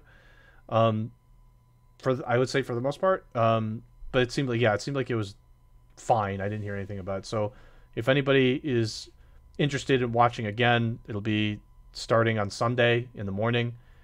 And I'm just looking at the first day in particular. The link is in the doc, by the way, if you want to take a look. Yep. Just wanted to see if there's anybody in here. The pre-show, which I highly encourage people to ignore, because can I just say one thing about GDQ? I think some part of me, like, do they think they're funny at times? Like, there are some times where they think they're funny and it's terrible. It's like really bad humor. Yeah, no, and I'm just like, you guys need to maybe just stop trying so hard. Just stop trying so hard. Let the humor just come naturally. Yeah, naturally. Yeah, they force humor a little bit too much now. I think the pre-show is largely okay. Oh, well, I don't know about that. I hate the. I don't want to say this because I'm sure he's a fine person and they do what they do, but I hate the prize guy. I don't know who that is. I think his tag is Sent or something like that. Okay. But his jokes are just so bad during the prize when they're talking about the prizes. He's so I'm sorry. Okay. To be honest, there's no need to apologize. I find him so annoying on the prize segment. I'm sorry, dude. If you ever watch this, I'm so sorry. I hate the jokes. There's no need to apologize. Like, to be honest, every time I watch these GDQs now, they do like these sections, like at the beginning before they start, they have like these periods where they try and make these jokes, and I'm just like, part of me just wants to say, guys, stop forcing these jokes. Yeah, just have a natural conversation, and if you say something funny, like naturally, it'll be funny. It'll be good. Like naturally, you guys will be good, but you're forcing too much. Yeah. That's all I have to say regarding that. This is like every time I watch now, I feel like, oh, this joke was terrible. It's like, yeah, you don't need to be a stand-up comedian and have like your jokes written down and stuff. It's like, because some of those guys, like, they can be humorous, like just on their own. Like Yeah. Spike, for example, he can be funny without forced comedy on him. no. He can do it. You don't need to force it. Just let it happen. It'll be funny if you just do it naturally. That's how it's gonna work. So Yep. I hope they won't do it, but I hope they fix that. I just want to point out I have Dragon Age Origins here at 2 p.m. I think that's actually put for local times. That's 2 Pacific. There's a Dragon Age Origins run. It's supposed to take an hour. It's supposed to take an hour to play through. An hour. That's crazy. I'm curious. I kind of want to watch that. It's like, how do you beat that in an hour? Exactly. How does that work? I'm sure there are skips. I'm sure there's some kind of skip. Sure Yeah, they will not be playing the whole game. There's some kind of skip. They're not gonna play that game. But I'm curious. Yeah, they're not gonna play the game. They're not probably gonna actually not. play that game. They're probably not gonna play the game. Yeah, they're gonna figure out some way to cheat that. Mega Man X5 is being played. Oh, I'm so sorry. Whoever's playing that. If the person playing that says they're a fan of that game, I think I'll just burst out laughing. It's like, really? You are? You sure? That one? Really? That one? Are there any others here that you're looking at? I'm trying to see if they have a KH one, actually. There's no Kingdom Hearts. Really? This time. Diablo 3 is interesting. They've done Diablo 2 a heck of a lot, but I don't think I've ever seen Diablo 3. That one might be interesting to see. Yeah. Let's see. Scrolling down here. Yeah, we're just taking a look. I'll switch actually to the other screen so people can kind of see with us. Let me swap over here. So people can see. Hades is a bonus game. That makes sense. Yep. I see bonus game too. Hades. Yep. Golden Sun, No Save and Quit. Oh boy. I see that. That's yep. at 5 in the morning, so won't be watching that live. Woo! That's too early. Woo! I see Crash Bandicoot Insane Trilogy. I haven't played that one, or no, not Insane Trilogy. I've played that one. I meant the new one. I was curious to see if they had the new one in here at all. Which one was that one? It was Out of Time or something like that. Halo 3 ODST. Oh boy. Michael Jordan. Wait. There was a Michael Jordan one. Hold on. Hold on. I will find that for you. Michael Jordan Chaos in the Windy City? No. It's at 1:25 a.m. Pacific time, but that sounds like an awful block game, but that sounds great. I want to look this up now. Courage just said speedrunners tend to hate the games they run. Wow. Okay. Yeah. Holy moly. Ratchet and Clank Going Commando by Zem. Zem's a great guy. We had him on the Myriad, when we did the Myriad cast. Yep, I see that. Yeah, I don't think that's awful block either. Just looking at what's around it. Mm-hmm. They're doing Skyward Sword again. Maybe did they find a new skip for Skyward Sword? Because I feel like they did Skyward Sword relatively recently. Mm-hmm. So yeah, Gymnast will be back with more Skyward Sword. He's a really he's good. He's a good commentator. Interesting. They probably found another skip for it because yeah, it's lower. Pokemon Platinum, any percent glitchless by Etchy. Etchy is a he mostly runs Pokemon now, but he I did talk to him a little bit. He did run Cage 3 in the past, so that's Thursday. I see that's Thursday at 9 a.m. Pacific time. Bonus game for Halo 3.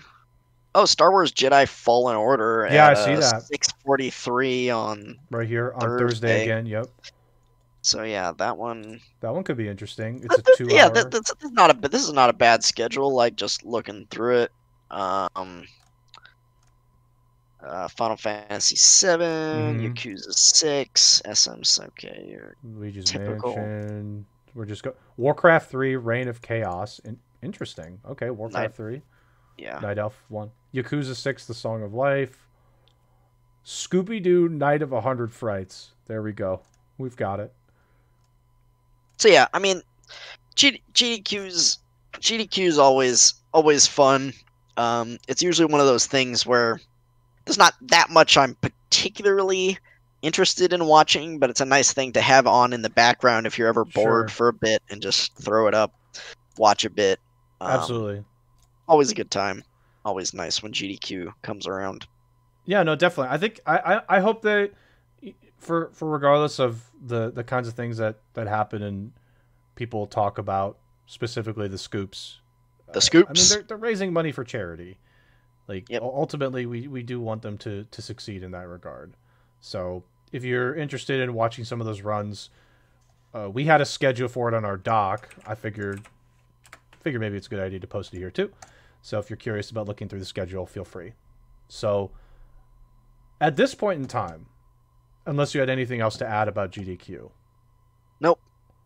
then we wanted to kind of discuss some of the games that we liked that we played this year. These are not new release games. Let's separate that. These are just games that Spoon and I have played that we really enjoyed this year. So, do you want to go first, Spoon, or do you want to like alternate? Maybe we alternate from our list. Okay, let's alternate. Let's alternate. So, I'm going to go first because I'm selfish. Go for it. So I'll start from my honorable mentions or games that I haven't finished but I like.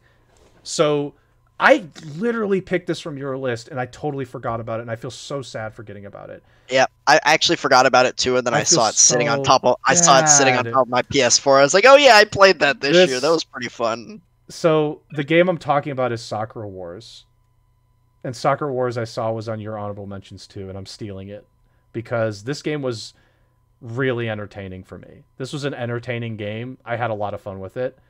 I think I want to say you agree as well. This was just like a fun game to play. Yeah. The combat was like it was like mediocre to it was not particularly great. It was whatever. But everything else about this game was really enjoyable. And I really just liked the characters and interacting with them. So that's all I have to say about that one. Yeah. Unfortunately, I can't say it was super memorable since we both forgot about it. It wasn't, but I really liked it. Kind of saw it, but yeah, when I thought I was like, yeah, I enjoyed that game. It's definitely not a top 5 contender, but it was fun. It was enjoyable. As you said, the combat is not spectacular by any means, but the characters and the dialogue were kind of fun. It was kind of memey. It had some good moments here and there. It sure did. Well, there were some pretty monk-esque moments as well. I just want to point that out. There were some monk-esque moments, of course. It's a freaking it's a harem game. Particularly with one of the characters that was. We're not going to say it. Ozami. Azami. I hard avoided that. Just avoid. Yep. Nope. We're not doing this. So that one for sure was kind of weird. But the other honorable mentions that I had, I'm just going to go through them quickly just because they're honorable mentions. Try Courage. No. Stop. Please stop. Yikes. Please stop. Try Courage. Please stop. Yikes. AC Valhalla is what I'm playing now. I like it, but I'm not going to put it on top 5 because I haven't finished it. Same thing with FF7R. I haven't finished it, but I do like it. And I put Stardew Valley in here because we started playing it again. I forgot that game can be kind of fun and relaxing with a couple people. It's enjoyable, and I'm curious about this new update, so I'm putting it on here for now, waiting to see. I couldn't think of any like other particular games outside of those that I really felt strongly about to put on a list. There are some games I want to mention that are disappointing to me that I played this year, but I'll mention it at the end. So okay. I'll let you go ahead. I guess I'll start with my honorable mentions as well. And for me, I'll just list them off real quick. I have Genshin Impact, I have Crusader Kings 3, Kingdom Hearts Melody of Memories, Sakura Wars, which we already talked about, and Ghost of Tsushima. All of these games were good and fun in their own right. Genshin, I've gotten a lot of time out of, but it suffers from being a gacha game. It's very grindy. True. And the game is, it's an ongoing game, so it's incomplete, basically. Of course. They're constantly updating it and ending. But I've gotten plenty of time out of it. I like the game a lot. I'm going to keep playing it. So yeah, Genshin's fun. And we talk about it almost every week at this point, at least a little bit on the podcast. Crusader Kings 3, I got it at a time where I don't remember, I didn't have anything that I was really playing that much, and I saw IGN's review of it. I think they actually gave it a 10 out of 10 or something like that. It was either a No. 9 or a 10. It got an insane. I was It like, got an God, insanely 10 out good of review. 10. And I looked into it a little bit. I was like, okay, this looks pretty fun, kind of complex. But yeah, I got into it, and yeah, that game was fun. I guess my big issue with it is obviously that the complexity of the game, and Sure. B, I don't know how you ever finish a game of that. Like You don't. I played a campaign for I don't even know how long, like 10, 15, 20 hours, and I got through like maybe 50 to 100 years, and you know, you need to play, if you start at the later start date, you need to get through like 300 to 400 years to get. It's just like a campaign display takes an insanely long time to get It through. sure does. That is a game I will say is not meant to be finished ever. You just play it and play it and play it and just mess around and have fun. And maybe, I don't know, maybe to finish you need to go to like speed 5 and just like fast forward through most of it. But I'm such a micromanager that like I will never finish ever. Like I'm too quote unquote optimal. Like I just like to micromanage way too much. So yeah, I like it, but it wasn't quite a top 5 for me. Sure. Melody of Memory, I mean, we've talked about it. I'm not gonna go on and on about it, but I think it's a fun rhythm game. Okay. It was nice to have a Kingdom Hearts rhythm game because Kingdom Hearts does have great music. It has some issues which I've talked about in the past with chart readability mostly. Yep. But yeah, I think it's really fun. Anyone who likes rhythm games and or Kingdom Hearts music should give it a shot. Sakura Wars we already talked about, and Ghost of Tsushima I didn't actually finish. I kind of got, I guess, I don't know about bored is the right word, but I got burnt out on it a little bit, like partway through the game, and I just kind of stopped playing it at one point. But yeah, I still think it was really fun. The combat was really good. The island was beautiful. Yeah, it's a good time. Yep. Open world games can do that. You can get, I don't want to say maybe fatigue is a good term for it. You can sometimes just get a little bit tired of it and want to step away for a while. I've definitely had that with some open world games. So that's not necessarily something that, I mean, I wouldn't say that's uncommon. At least for me, it's not. I do that. I do that quite a bit. Yeah. So, okay. We've gone through our honorable mentions. So I'll go through my bottom number 5 tier. And so for me, I did put them in this order. I do believe this is my order of these. So when I say these, this is my order. So number 5 at the very bottom, I'm actually going to put, this year I played Far Cry 5 on stream a little bit. I think I played it for about a week or 2 on stream, and I think I finished it off stream, I want to say, because I just wanted to get through the game and finish that up to move on to other things. But this game was pretty fun. I do enjoy it. It's an open world game, and it's in the style of a first person shooter. The guns work out pretty well. The exploration, I really like it. It's set in Montana. I love the wilderness. It's a beautiful wilderness. The mountains are pretty. I won't say the story was particularly overwhelming. That's not really the case here. It's a very simple story. You're stuck on this part of Montana, and a cult is trying to, they're taking over the county that you're in because their leader thinks it's the end of the world. So he's like basically bringing people into this cult, capturing, killing people, and your task is to stop them. But inevitably, your entire group that you're with, which is this police force, ends up getting captured, and you have to like get them back. And the way to get them back is to take over subsequent territories. You take them back from the cult. Again, I enjoyed it. The story, again, is not memorable, really, beyond what I just said. But I think the dialogue sequences are funny. It's got humor in it, which I like. There's some decent humor. Definitely a fun game. I picked it up for $10, so it was an outstanding $10 game.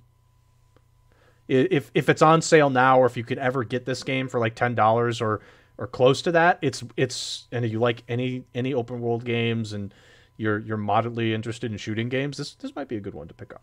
So anyway, that's what I have for number 5 is Far Cry 5. All right. Also, just disclaimer. Most of you who watch this thing regularly know me by now. I love JRPGs, and all 5 of my top All 5 5 are of them are JRPGs. It's like I All looked 5 at of them. this when you mentioned. I looked at this. I was like, I'm not surprised at all. Nope, not even a little bit. I mean, it's mostly what I play, to be honest. Like, I don't play that much stuff other than JRPGs, to be honest. So, all right, number 5. This game did not come out this year, but I did play it this year. You played And this it's Ys 8 Lacrimosa of Dana, which we've talked about Ys in the past. It's Nihon Falcom's other series, to Trails being their kind of story-based one. These are action RPGs. It's a good one. And this one was their first foray into full like 3D. I don't remember if it came out in like 18 or I don't exactly remember when this game came out, but this game is great. I mean the story was actually a big surprise for me. I wasn't expecting too much out of the story, as these are just kind of general kind of hack and slash type action RPGs. And the story really surprised me in this game. I thought it was really good. It didn't knock my socks off or anything like that, but pleasantly surprised with the story in this game.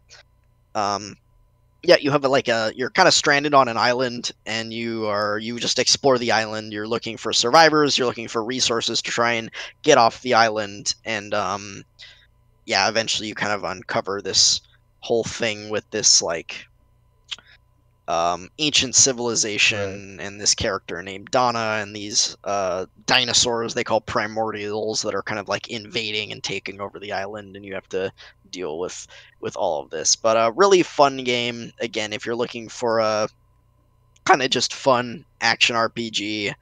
And even though it is Ys 8, that you don't really need to know anything about the previous 7 games and you don't need to have played the previous 7 games to play this one. The series is designed as each game is like a chapter in a diary or chronicle of this adventurer named Adol. He's the main character.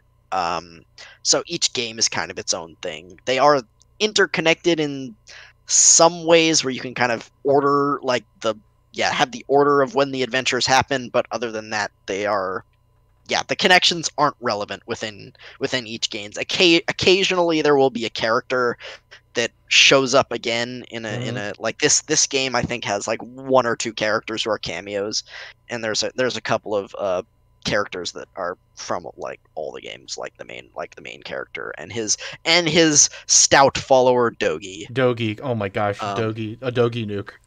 Dogi nukes. But yeah, great game.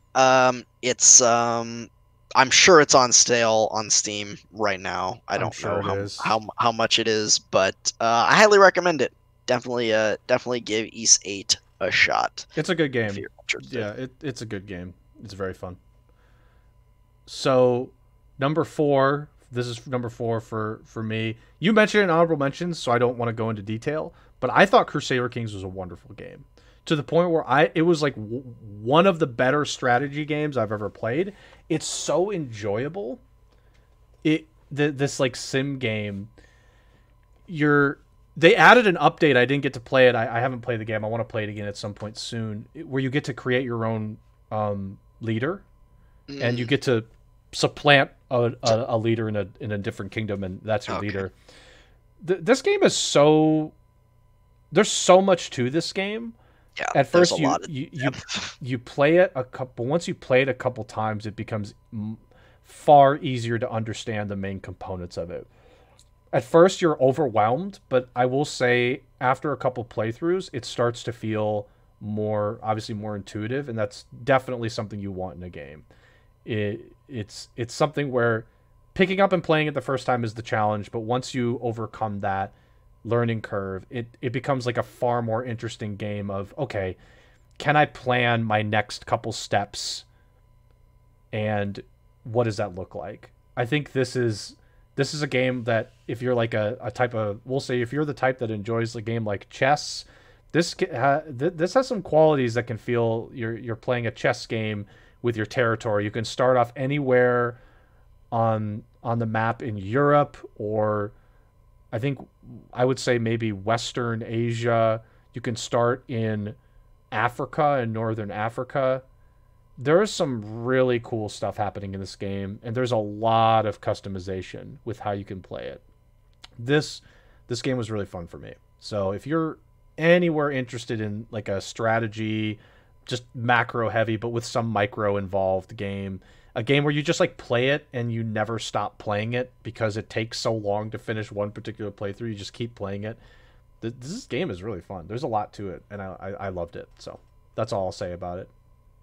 Yep. My number 4 is might be a bit surprising. It is a JRPG, but it's Final Fantasy VII Remake. Some people might be surprised to see this low on my list. But yeah, I mean, we've talked about it quite a bit in the past. I haven't played the original Final Fantasy VII, but I think they did a great job with this game. It's gorgeous. The music's great. They did a good job translating the combat, but I do think there are some frustrating things about the combat, mainly that enemies don't stagger ever, which is stupid when it's an mostly action combat system. And yeah, I mean, I don't know. I think we've talked about it enough in the past. I don't think I'll say anymore. I'm interested where they're going with this story. They've definitely taken it off the rails, or there's the potential to really take it off the rails. And I think they would be stupid to do that. But if they add, like they did in this one, little twists and turns so that it's not exactly the same as the original and there's a little bit of spin to it. Yeah, I know people didn't like the plot ghosts, but I'm interested where they're going with it, and I think it could be really cool where they go with this story. Some of the theories I heard about it, which I'm almost certain from some of the stuff that I've heard that this theory was actually what's happening. It's what is this? That's what the story is. Okay. I think it could be really cool. I don't want to spoil it because I know you're kind of planning on playing it unless you don't care. No. I'm planning on playing it. Let me get through it first. Okay, yeah. So I won't. I don't think we should have any spoilers in here for any games. You're right. Yeah, we won't go spoilers. So yeah, I'm interested where they're going with the story.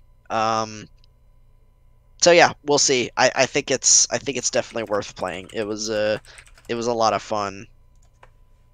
Yeah, not super long as far as JRPGs go, to be honest. So yeah. Okay. So that was number 4 for both of us. Number 3 for me, I have a stipulation in mind. It's a very specific event. I put Destiny 2, but specifically the raid when we did the 24-hour completion. That was like one of my favorite game highlights I've had in a while. That was a really cool highlight, and it's Destiny 2 is a game like I hadn't played it since release, and I think it was a game that I had written off for a long time. And then I was talking to Vis about this. I said, Vis, I want to play a game. How do you feel about Destiny? He's talked about it a lot. And I asked him if I could play a game that I kind of wanted to grind out a little bit. And so he mentioned Destiny 2 to me, and I mentioned to him that I'd be interested in playing it. And I tried it, and it helped that another person I know from the Tesla community, Ian Bits, played it. So I got involved with them, and then I convinced Tricourage to play it, and Tricourage convinced Kuru, and I think one of my streams where we did the Crown of Sorrow ended up convincing him. But yeah, this game was like this particular event was really good. This thing that happened was really great. So this will be my number 3 for me, is this Destiny 2, the new raid, and I'll hold it there for now. Okay. Well, my number 3 is a game that I have talked about a lot in the past couple of weeks, and it's 13 Sentinels Aegis Rim. This game really surprised me. It blew me away, after I played it. I've talked about it enough in the past couple weeks, so I'm not gonna go into it now. Awesome story, awesome characters. Again, the only thing that holds this game back a little bit, I think, is the combat, which isn't bad, but it's very kind of how I feel about like Sakura Wars combat, where it's just like it's there. It doesn't. Yeah, it's more of a visual novel, so like, yeah, maybe you don't want to consider this a JRPG. I don't think it is a JRPG. I think it's Okay. a visual Well- novel. But keep going. Yeah, so then my top 5 isn't all JRPGs, but it's all anime, and It's super weeb. That's all I'm gonna say. It's super weeb. So yeah, this game was awesome. The story is just it's out of this world. The twists and turns are amazing. Your mind is going to be going in 1,000 different directions trying to put this whole thing together, and yeah, play it if you like that kind of storytelling. But I think it's exceptionally well paced in this game, which is what I've said before.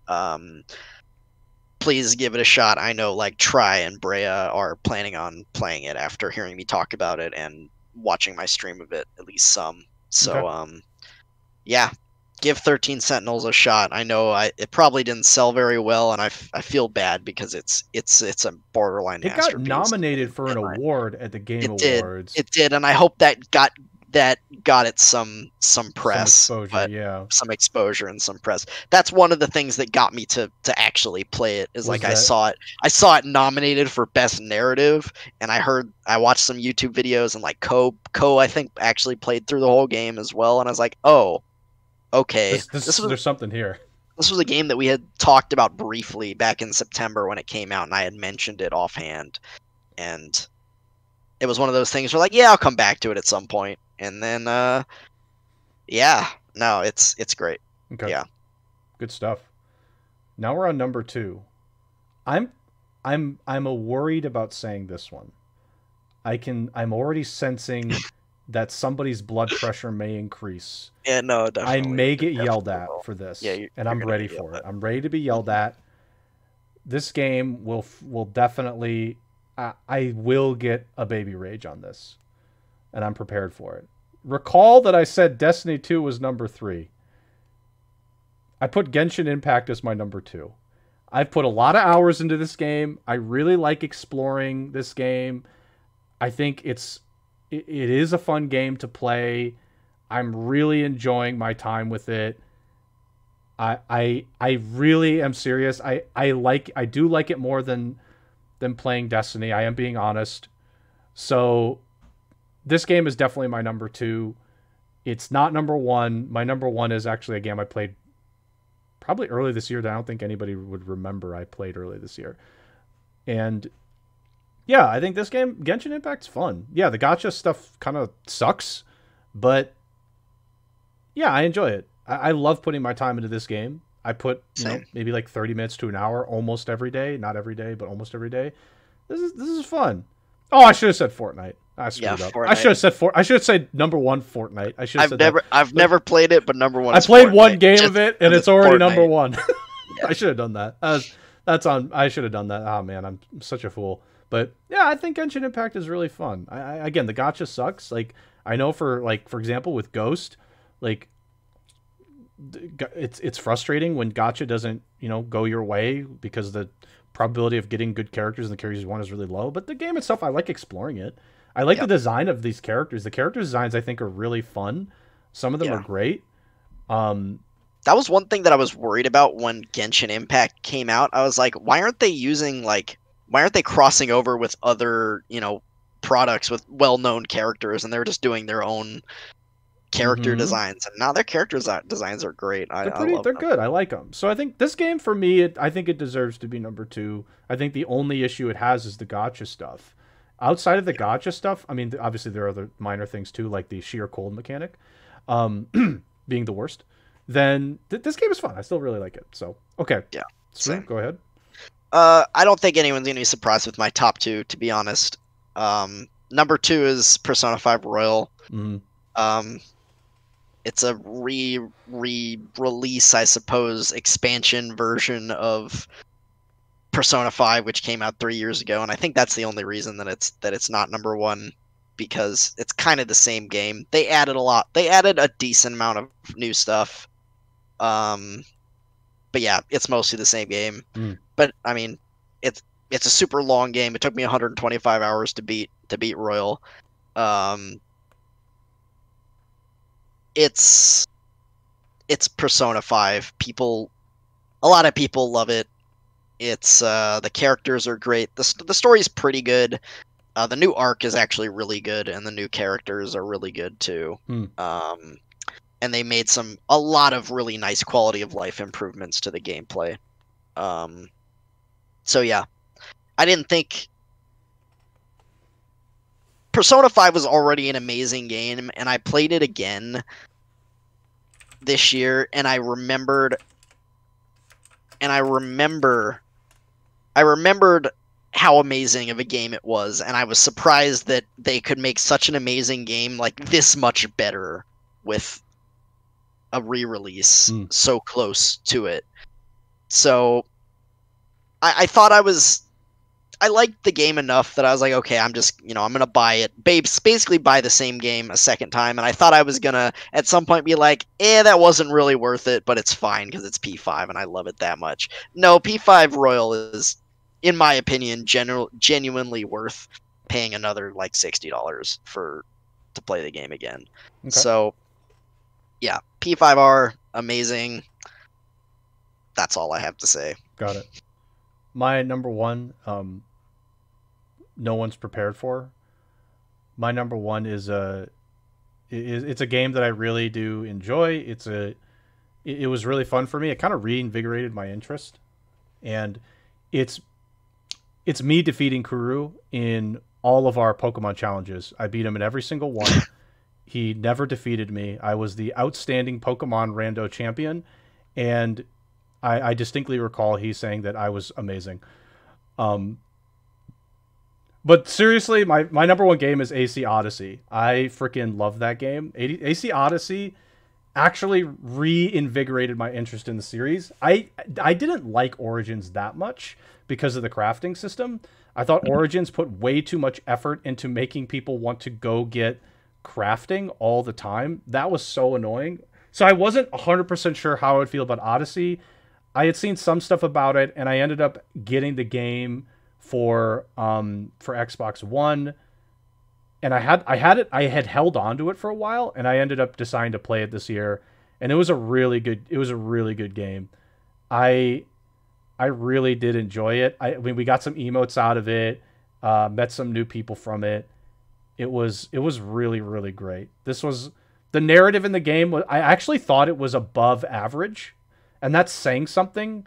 The real world stuff I don't care about, but the in-game narrative I thought was above average compared to other Assassin's Creed games.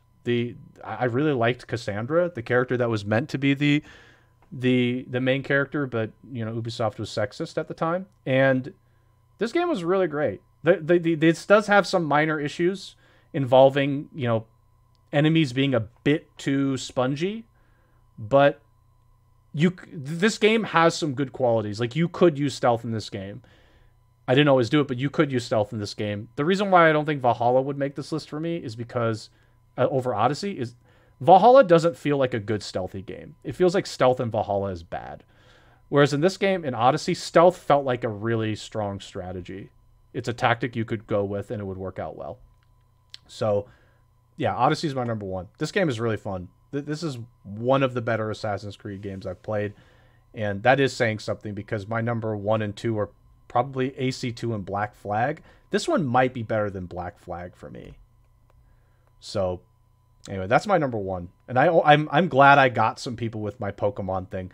I was thinking of that off the top of my head, and I was like, I did play Pokemon against Kuru quite a bit. Yeah. So go ahead. And again, I think my number 1 will be no surprise after hearing my previous ones. My number 1 is The Legend of Heroes Trails of Cold Steel 4, which, again, hard to talk about without spoiling the other games. The Trails series is great. It's some of the best world building and character development in any series I've ever played. They do an exceptional job with the storytelling and the world building. The combat is good. It's fun. Um, and yeah, this game was the end of the Cold Steel arc, which there was there was a lot to it. There was a lot to wrap up. They didn't wrap up absolutely anything because there's going to be more games after this. But it was the culmination of a series after the up to this point, and it really didn't disappoint. They the high moments were really good. I guess there were a few decisions they made that I didn't particularly love. I guess my biggest complaint about the series is that like no one dies ever. Oh, okay. It's one Even- of these games where it's like one of these games. It's one of these games. even if you think they die, they find a way to make them not It's die one of these. or bring them back, and it's kind of silly. Yeah. It's like there's a point where it's like, oh, it's fine. Like you have like 6,000 characters. You can kill off one or two of them. It's fine. It's fine, like, Falcom. Come on. Yeah, it's one of those games. Okay. I mean, yeah. But overall, like the series is amazing. Obviously, it's not going to be everyone's cup of tea. But again, if you're marginally interested, they're all on Steam or PS4. I'm sure they're all on sale on Steam right now, both Trails in the Sky, which is the first arc of the story. But if you want to start with Cold Steel, that's where I started as well. I played Cold Steel 1 before I played any of the other games. So Cold Steel 1 or Sky FC, which is first chapter, Sky 1, are good starting points for the series. Yeah. Take a look on Steam if you're interested. They're very much again, the plot's good, but the story is driven by the characters and the world building, which are exceptional in my opinion. So yeah, that's my list. That's our list. Yeah, that's both our lists. So they're obviously like, I feel like we have a good mixture of games with both of our lists of maybe people's interests. Like people, if you have differing interests, these lists will have something in there, hopefully for everybody, if they're interested. And the good news is, I think plenty of the games that we've listed here are on sale in some way. And if they're not on sale, they're cheap. You know, normally cheap. If they're not on sale, they've come out maybe not this year, but like a couple of years ago, so you can get them at low cost. So that none of these games I think are going to be like all 5 of them are $60 to buy, or like you have to have the PS5 or something like that. You can just get these on potentially multiple platforms and at a discounted price, which I think is also a benefit for people. Said you had some disappointments. Yes, I did. If you want to add to this, you're more than welcome to. I have 2 disappointments that I've played from this year. One of which I feel like will be really obvious when I say it. The other one may not be as obvious, but I just want to mention it anyway. I've played another game like Destiny 2. It's called Division. Division 2, I played it. I largely thought it was an okay game. They had an expansion in March, near when my birthday was. So I ended up buying it, and the game at that time was pretty cheap, so I tried to get some people to get it too. Of course, nobody's going to bite that bullet, really. But the game, the expansion, overall, I'm just like disappointed in it. I feel like there could have been more to it. This was a game that I thought could have been at least an okay or an enjoyable experience, getting a couple people onto it. And I felt like they could have improved. Like, I heard so much about Division 1 and how it was disappointing at first, but it did improve quite a bit over time. Some part of me felt, okay, Ubisoft's going to just take whatever the end of Division 1 is and just package it up as Division 2, and it'll be a great experience building off what it was. And it just didn't feel that way. So I'm going to say that's a disappointing game.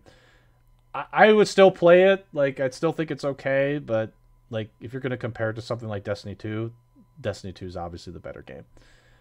And then I'm going to say KH3. I'm disappointed in that game. Yeah, I mean, I liked the combat. I know people think it's like a little bit too floaty and such, but I like the combat. I was thinking about it too. I thought the attraction mechanic was interesting, and then the more you use it though, the more it feels like, okay, I'm a little bit tired of using all these attractions like the merry-go-round and such. I don't think they should be like using it all the time. Yeah, I also thought the I know like the culmination of the story was like, okay, we get all the characters back, and then as one big group, we take, you know, we take our big baddie on, who apparently is a portal for some reason. But I don't know, it felt weird. It felt sometimes like I'm on board with like, okay, let's get the whole crew back together after everyone's been split apart. We're gonna come back together and fight on the big foe. But it felt like it did feel like partly odd that we're just like, okay, let's bring all these characters back that we've used in all these other games. We're gonna bring them all back. We're gonna bring the group together. We're gonna fight this guy at the end. This is one of those games where I kind of wish they didn't do that. I kind of wished it was just like Sora and like maybe Kairi and Riku to end this off. Like just those three. I would have liked it if it wasn't any of the other people coming into the picture. Just those three going in at the end. It would have felt a little bit more like, okay, we did it, but sacrifices were made. Everybody came back together. I mean, obviously some sacrifices were made, but it's just like, okay, now we're going to get the group together and we're going to have this like anime hurrah moment. And I'm like, okay, but I don't know. It feels like a lot of this series some parts of it have been a little dark. Why not just stick with that part of it being a little bit dark and having like the last hurrah not be that. I will say it is kind of interesting that they did put Sora, like they did have, oh no, Sora's gone. I'm not sure about putting him in like a video game world, because it's like or it's not like a video. Is it a video game world that he went into? It's like a video game world, right? Or like a TV show world? We think because it's from Verum Rex, which is what you see in the Toy Story world, which I think is a video game world in KH3. Yeah, I mean, it's not explained. It's what we know at this point is he's in a fictional world. So yeah, from the story of that's what we know from the story of Melody Memory. That was a big surprise though at the end, where like Sora's just like sitting there with Kairi, you know, they're having their happy ending, and he just poof. That was interesting. Just like Thanos, he just vanishes. It's like that was kind of interesting. I was like, okay, that's interesting. Where'd he go? Where'd he go? Like what the hell? But yeah, everything else, like they had their anime hurrah moment where everybody's back and we're gonna push through. Yeah, I don't know. I think it's lost on me partly because I'm probably just not a big a fan of the series as other people. So I'm sure for other people that are big fans, they're like, oh yeah, everybody's back. We got the band back together. But for me, I'm like, this is a pretty dark series. Why not just stick with that? Outside of Disney being Disney. But I don't know. I don't know that I'm simply giving my opinion on why I thought. Yeah, it was disappointing. No, that's fair. Yeah, I don't think, I wouldn't necessarily call KH3 a disappointment. Obviously I didn't play it this year. I played it when it came out, which was last year. But yeah, I think some of the in-game stuff works for me. Like I liked the moment with the BBS crew getting back together. Like obviously Terra's a freaking idiot in BBS, but seeing Terra get his redemption was kind of nice, even though he was an idiot in BBS. And seeing Roxas and Shion come back in that segment at the end was cool too, I thought. But yeah, they didn't explain things exceptionally well in that game. Like I still don't know what the hell the power of waking is. Like nobody knows what the power of waking is. Kairi gets shafted harder than any character I've seen in a video game. She's almost just, like, ever. Worthless. I think it's like a joke now with the game developers or like whoever's making the calls. It's like, yeah, she's a joke. Let's just keep making her a joke. It's like, but why? Why are we making her a joke? She doesn't seem like it. She literally trained in the hyperbolic time chamber with Axel, and she comes out in the final battle, does nothing, gets kidnapped by Xemnas, and then gets murdered by Xehanort. It's just like, really? Okay, cool. Thanks, Kairi. Yeah, I don't get that. But I don't know. So yeah, that's just my opinion. Like I think there are a couple of factors there with just me not playing every game and just like, I don't know. For me, there are some things that I thought they were on like this path of like, okay, yeah, let's just see all these characters be gone except for him, and that's like the ending moment where part of it's like, okay, it's about it is partly about the people we met along the way, but also like the people we lost on the way is a contributing factor to this story. And then they brought them all back. The band came back together, and I was like, okay, it's this kind of game. I got it. We got to get the band back together. One thing I will say on the topic of KH3 real quick, something that did come out this year that I did kind of forget about. the KH3 DLC was actually really good, or the super bosses in it, at least. If you're Yeah. into that, You know, it showed us that Osaka isn't just completely Papega when it comes to boss design, which most of the games they've designed, their bosses are awful. mm, And Data Org and KH3 DLC was actually really good. So there's some hope for the future of the Sure. series in terms of the gameplay, at least. So yeah, that was one thing that was cool. Kind of another honorable mention for me that this Sure. year that I forgot about was the DLC for KH3 was actually pretty good. yeah, in the my bosses opinion. in KH3 weren't bad at all. I don't think I really had too many problems with how they were designed. I thought they were just fine. But yeah, anyway, if you want to add on some of your own disappointments, you're more than No, welcome to. I actually can't think of any Okay. games that I played this year that was particularly disappointing that I'm not remembering, or maybe I'm not remembering them because they were disappointing. I don't know. But yeah, no, that's it. There's a Okay. few other games that I did play this year that I didn't add to the list because they were there, but they were fine. Sure. So not particularly good or disappointing. So Got it. yeah. Okay. Then my shirt, it's Silver Surfer. My shirt is Silver Surfer.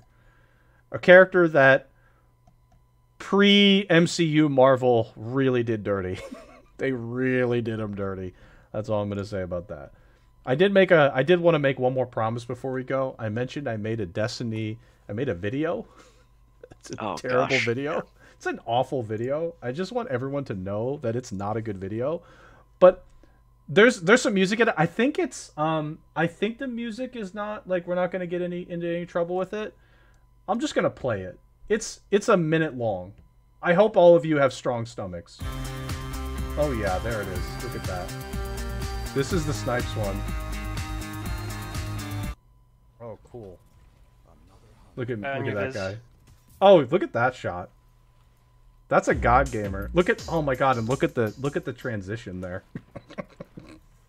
I remember Hectic was watched this video and was like, this really is like high school editing level. You had the audio play and didn't fade it at all. You just cut it out. Ooh, there So it is. Spoon, never feel bad about uploading videos. This one I like put together. Oh, I just was don't. proud of this. I'm so happy about it. I just don't didn't edit see the 'em. videos. I just upload the raw Twitch VOD and call it a day. So I just I just actually edit this because can I edit a video? Or just, oh, look at that. That was godly.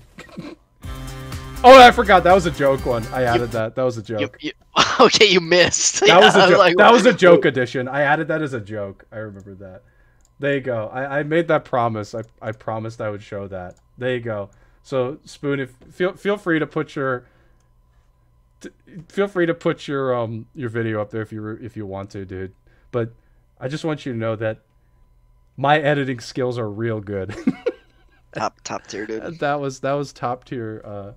That was top tier editing right there. Yeah. I actually spent like an hour editing that too. That was like actually a lot of effort for me. So, okay, let's wind down here, I guess. Wind it down. Yeah, let's wind it down after that amazing video. So, everybody who's enjoyed today, we talked about a lot of different stuff regarding our favorite games. There wasn't a lot of game news, but we also did mention some of the games that we played recently, like Humankind and Genshin. If you're, one of the things that I think I mentioned to Spoon when we did this, when we were first doing our episode thoughts, was we're trying to get more people interested in the podcast by getting people into the Discord server.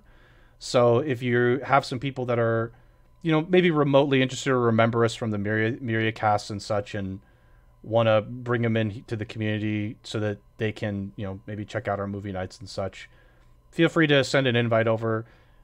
If they say no, they say no. If they don't actually stay that long, that's totally fine. But the idea is we want to get more people. We want to get some more exposure, and also just generally keep getting the word out there. We need your help with this one. It's one of the big things that can help get the word out there is word of mouth.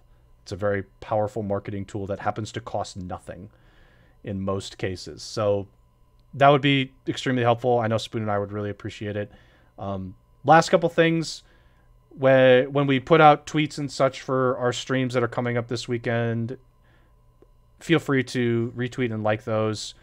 hang out when Spoon plays his last couple chapters of Walking Dead. Feel free to hang out when I play Xenoblade. And movie night will be Friday. So Saturday. Saturday. Saturday. So please be sure to keep updated by being in the server and checking all those things out. And when this video goes up on YouTube at some point in the next day or two, feel free to like and give a comment. Maybe talk about some of the favorite games you had for this year that you played. Again, they don't have to be new releases. So any other thoughts, Spoon? No, I think you covered it. Yeah, comment on YouTube. Tell us what your favorite games of the year were that you played this year or released this year. You know, whatever. And yeah, please. I'm looking forward to more people seeing your name. So please show up to movie night this weekend if you can. And as Otto said earlier, if you have any other suggestions for the stream, the podcast, games you want us to play, or movies you want us to watch, join the Discord if you're not already, and you can post those comments in the Discord. We've already got Frozen 2 as a potential suggestion.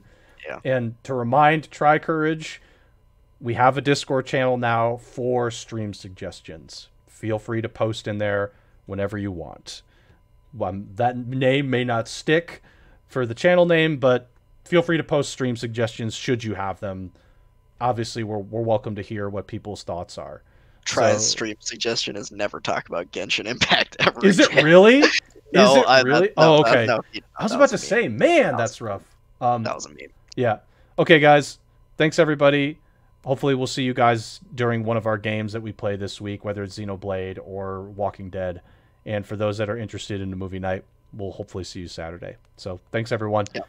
Have a good new year as well. Yep. Hopefully, have a happy new year. Good riddance 2020.